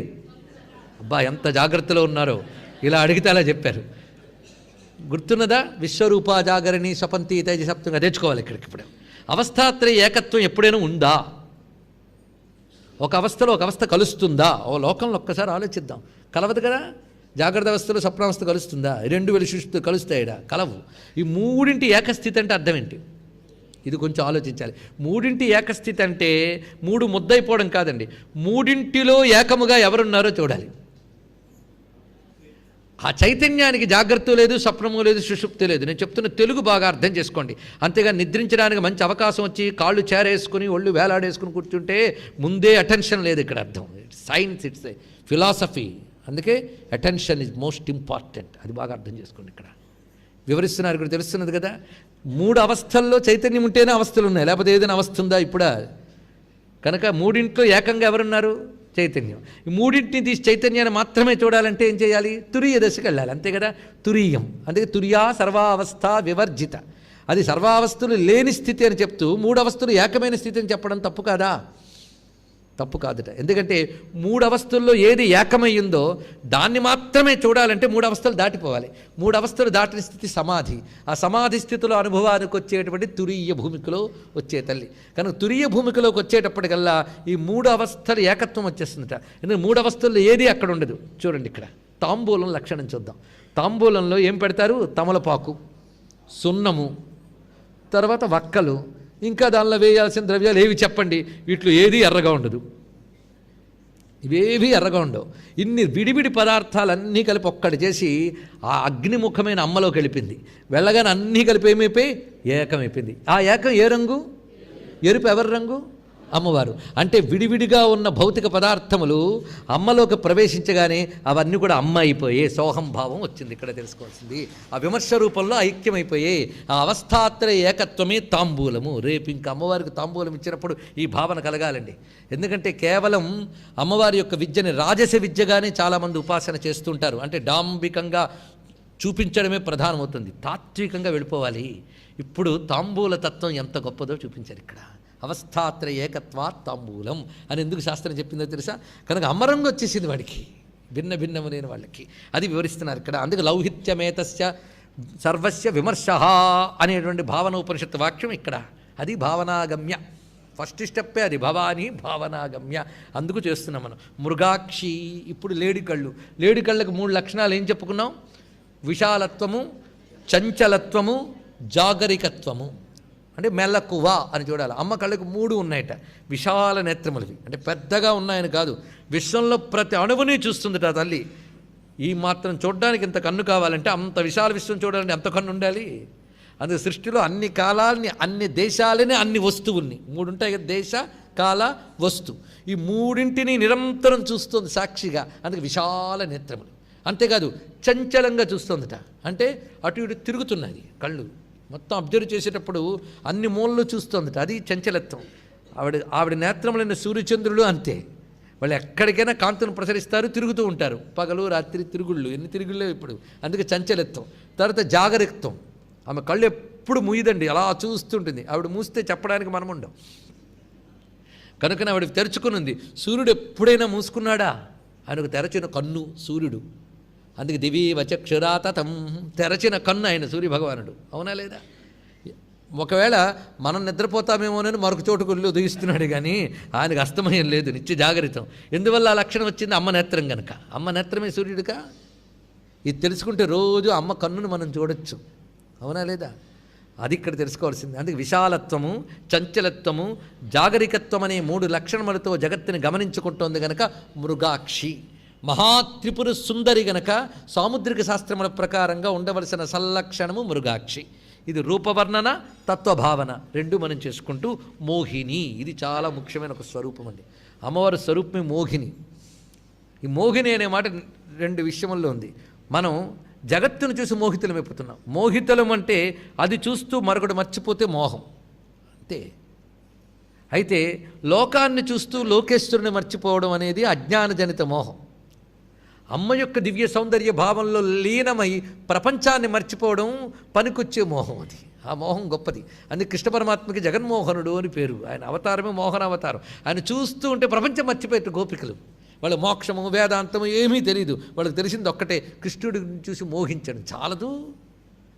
ఆయన్ని మోహిస్తే మోహం పోతుంది, లోకాన్ని మోహిస్తే మోహం పెరుగుతుంది. అది ఎవరిని మోహిస్తే మోహం క్షయమవుతుందో వారిని మోహిస్తే మోక్షమే. మోహం క్షయమైపోయింది అక్కడ. ఎవరిని మోహిస్తే మరింత అద్యలో జన్మ పరంపరలో దిగుతామో వాళ్ళని మోహిస్తే ప్రమాదమే. కనుక లోకాన్ని మోహిస్తే అది అజ్ఞానం, ఈశ్వరుణ్ణి మోహిస్తే అది భక్తి. మరి భక్తులందరూ కూడాను ఈశ్వరుని మోహించిన వాళ్ళే కదండి. వాళ్ళు సదా పశ్యంతి సూరయ, వాళ్ళు ఎప్పుడూ ఆ పరతత్వాన్ని చూస్తూ ఉంటారు, మోహితులైపోతారు. ఎంత మోహనం! అందుకే జగన్మోహనుడని స్వామివారి పేరు, జగన్మోహిని ఈవిడి పేరు. అందుకే ఈవిడ మోహిని, అశేష జన మోహిని అరుణమాల్య భూషాంబరాం, ఇదొక అర్థం. అంతేకాదు ఈ ప్రపంచంలో అందరినీ మోహింపజేస్తున్న శక్తి ఈవిడేట. ఇది చాలా అవసరం అండి.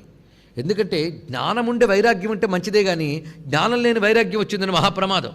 హఠాత్తుగా ఇవన్నీ నశించిపోయేవే, ఏవి మిగలవు అని వచ్చే అనుకోండి, వాడు ఎంత డిప్రెషన్లో వెళ్ళిపోతాడు, ఎంత ఫ్రస్ట్రేషన్లో వెళ్ళిపోతాడు. దానికంటే ఇవన్నీ సత్యమని మాయలో బతికితే కనీసం రోగం లేకుండా ఉంటాడు వాడు ఇక్కడ. అందుకే జ్ఞాన వైరాగ్యం అని అన్నారు ఇక్కడ. సత్యమేదో తెలిసి ఇది అసత్యమని తెలుసుకున్నామనుకోండి, లేదా ఇది అసత్యమని నిరసిస్తూ సత్యాన్ని తెలుసుకున్నామనుకోండి, ప్రయోజనం ఉంది, ఆధారం ఉంటుంది. అందుకు అమ్మ మోహం పెట్టకపోతే ప్రపంచం నడవదండి. దీనికి ఉదాహరణలు అనేక మార్లు మనం చెప్పుకున్నాం. అయితే మరి 22 రోజులు అయిపోయింది కనుక గుర్తుంటాయని నమ్మకం నాకు లేదు. ఒకవేళ చెప్పారండి అని అరే నా అనొచ్చు కూడా. అరే మళ్ళీ ఎందుకు చెప్పారని నిలదీయద్దు దయచేసి.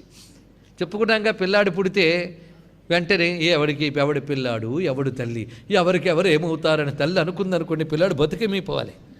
ఇప్పుడు చెప్పండి, మోహం ఉండాలి లేదా?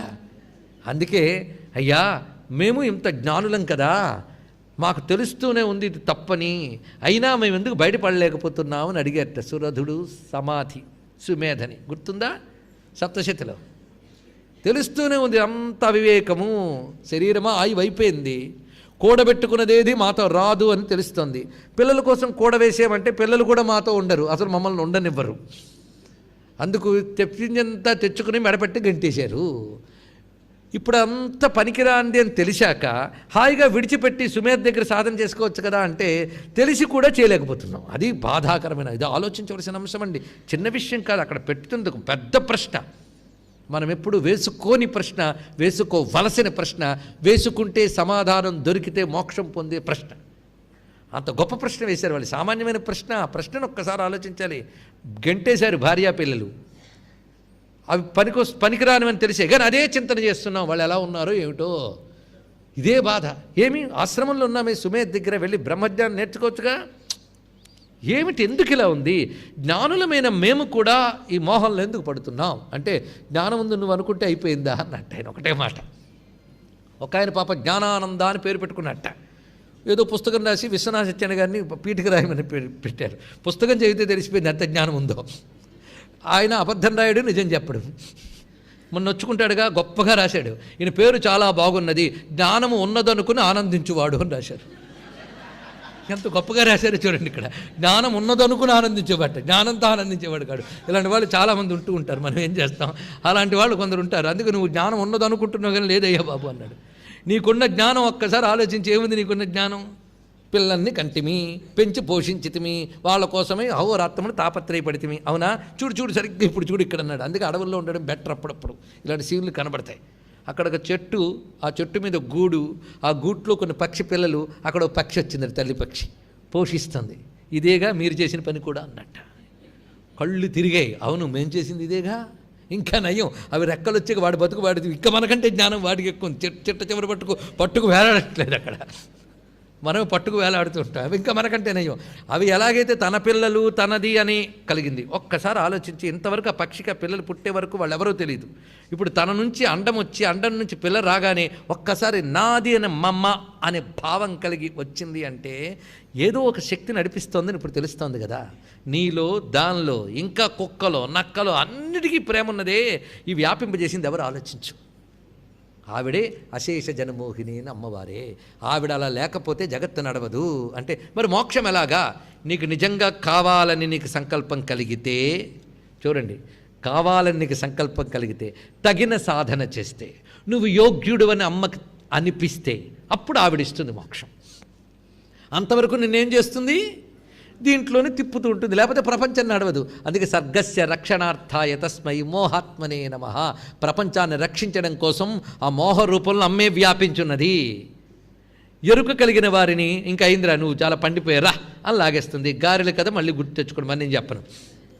ఈ విధంగా అశేష జన మోహిని, అదే మోహిని, మృగాక్షి మోహిని. ఇప్పుడు మొదటి చెప్పిన అర్థం కూడా గుర్తుపెట్టుకోవాలి, మోహిని. ఇంకా మోహిని అనేది మోహిని అవతారాన్నే చెప్తుంది, ఇందులో సందేహం లేదు. మరి మోహిని అవతారం విష్ణువు కదండి? కాదుట, అమ్మవారేట. విష్ణువు మగాడు కదా, మరి మోహిని అమ్మవారే అవ్వాలి. ఈ మాట ఎవరు చెప్తున్నారంటే, బ్రహ్మాండ పురాణంలో అమ్మవారికి 3 అవతారాలు ఉన్నాయని చెప్తున్నారు, 3 స్వరూపాలని. ఆదౌ ప్రాదురభూశక్తి బ్రహ్మణో ధ్యానయోగత ప్రకృతిర్నామ సాక్షాత దేవానాం ఇష్టసిద్ధిదా. ఇది అమ్మవారి యొక్క మొదటి స్వరూపము ప్రకృతి.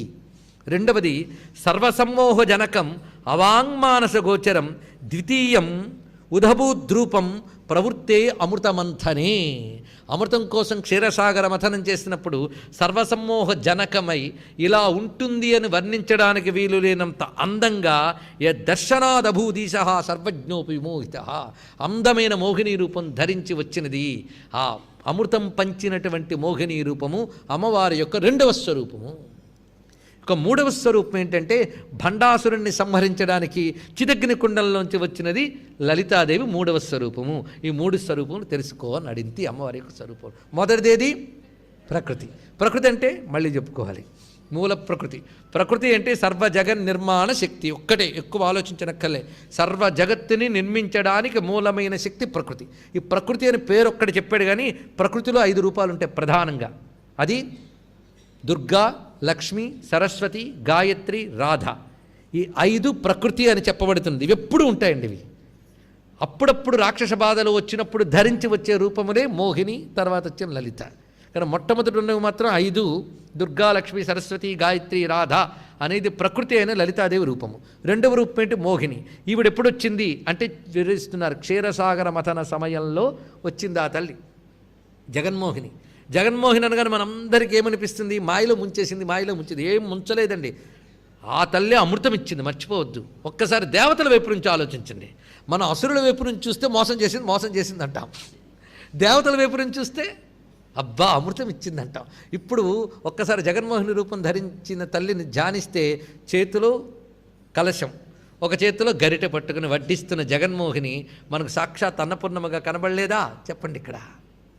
కనుక దేవతల దృష్టిలో ఆవిడ జగన్మాత, అసురుల దృష్టిలో ఇంతే. ఇదొక్కటి తెలుసుకుంటే చాలు. ఈ జగత్తంతా అమ్మ రూపము, ఈ జగత్తంతా అమ్మ రూపము.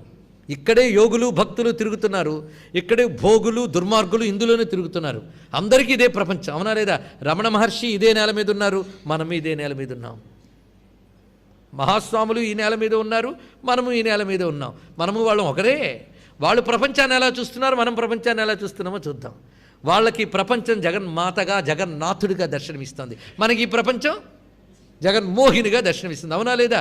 ఎందుకంటే ఆ రాక్షసులందరూ అమృతం మర్చిపోయారు, ఆ మోహిని విలాసాలు చూస్తూ కూర్చున్నారు. కళ్ళు విసిరేయడం, జడ విసరడం, పైట విసరడం, ఇవి చూస్తూ ఆకర్షితులైపోయారు. కానీ జగత్తులో ఉన్న విషయాలు చూసి ఆకర్షితులైన వారికి అమృతం పంచదు అమ్మవారు. ఆ ఆకర్షణలు చూడకుండా ఇన్ని ఆకర్షణలతో కనిపించే జగత్తు సాక్షాత్తు జగన్మాత రూపము, జగన్నాథ రూపని భావించే వారికి అమృతం వడ్డిస్తుంది. అందుకే దేవతలకే అమృతము అంటే దైవీ గుణములు ఎవరికున్నాయో వారికి జగత్తు జగన్మాతగా దర్శనమిచ్చి అమృతమైన మోక్షాన్ని ఇస్తుంది, అమృతమైన జ్ఞానాన్ని ఇస్తుంది.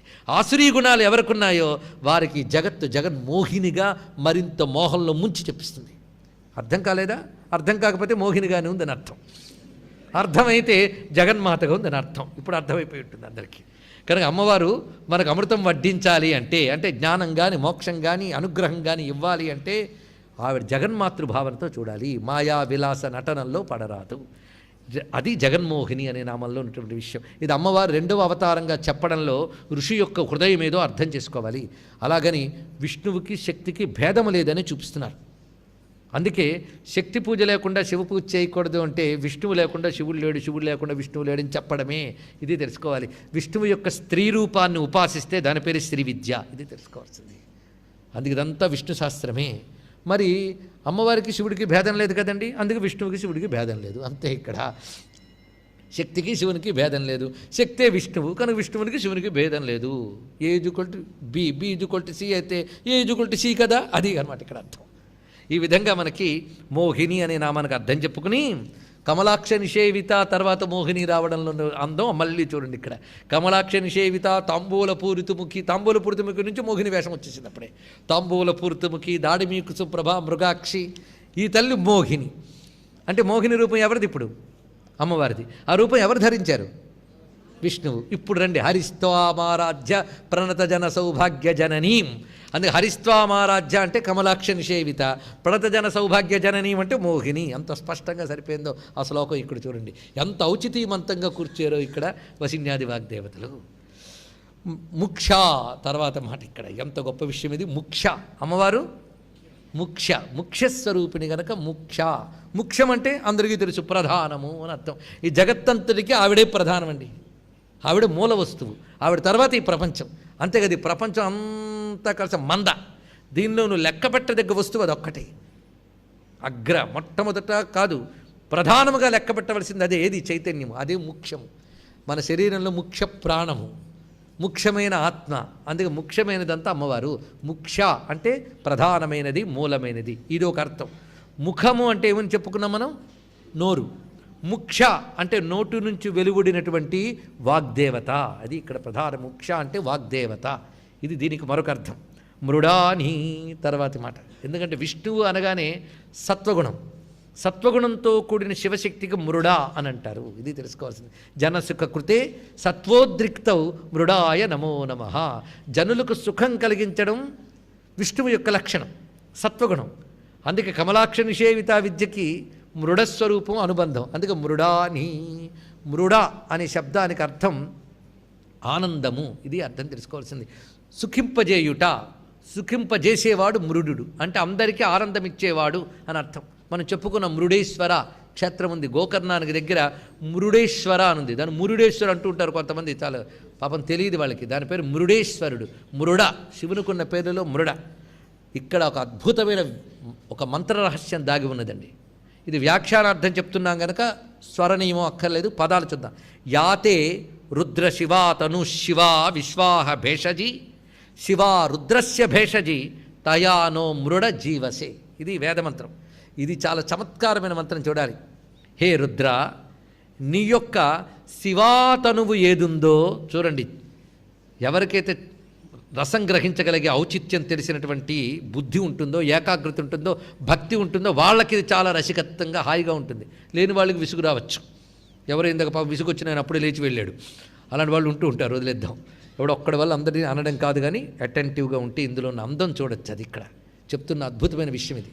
అదేమిటి అంటే, శివ నీ యొక్క అంటే ఏ రుద్ర నీ యొక్క శివాతనువు ఏదుందో అది అన్నాడు. శివాతను, శివాతను అంటే నీ మంగళకరమైన ఏ తనువు ఉన్నదో అది ఈ లోకానికి భేషజీ, ఈ లోకానికి అది ఔషధం వంటిది. అంటే తిరిగి బ్రతికించగలదు, రక్షించగలదు. రక్షించే నీ స్వరూపమేది? శివాతను అంటే నీ మంగళకరమైన తనువు. అంటే యాతే రుద్ర శివాతను అఘోర, అది ఎలాంటిది? అఘోర అయినటువంటిది. అదే విశ్వాహ భేషజీ, సమస్తమునకు ఔషధమైనటువంటిది. అది శివ రుద్రస్య భేషజీతను. ఎంత అందమైన మాట చూడండి. ఆ శివాతనువు ఉన్నదే అది రుద్రుని యొక్క భేషజీతనువు, అంటే ఔషధ స్వరూపమైన శరీరంట. శివుని యొక్క మంగళకరమైన స్వరూపము అంటే రుద్రుని యొక్క మంగళకరమైన స్వరూపము శివము. శివము అంటే మంగళం, ఇది కదా అర్థం. తను శబ్దానికి స్త్రీలింగం వేసిన శివా అని దీర్ఘం చెప్తున్నాడు వేదమంత్రం.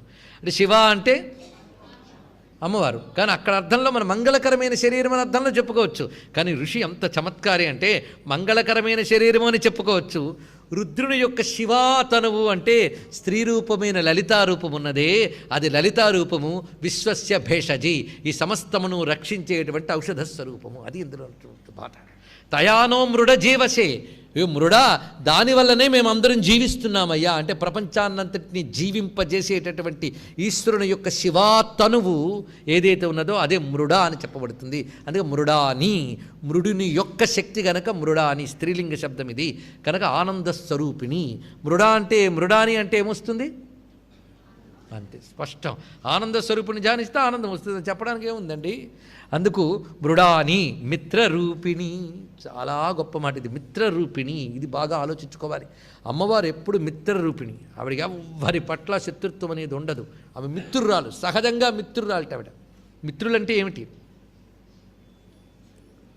కాలక్షేపాన్ని వరకు వచ్చేవాడు, అంతే కదా.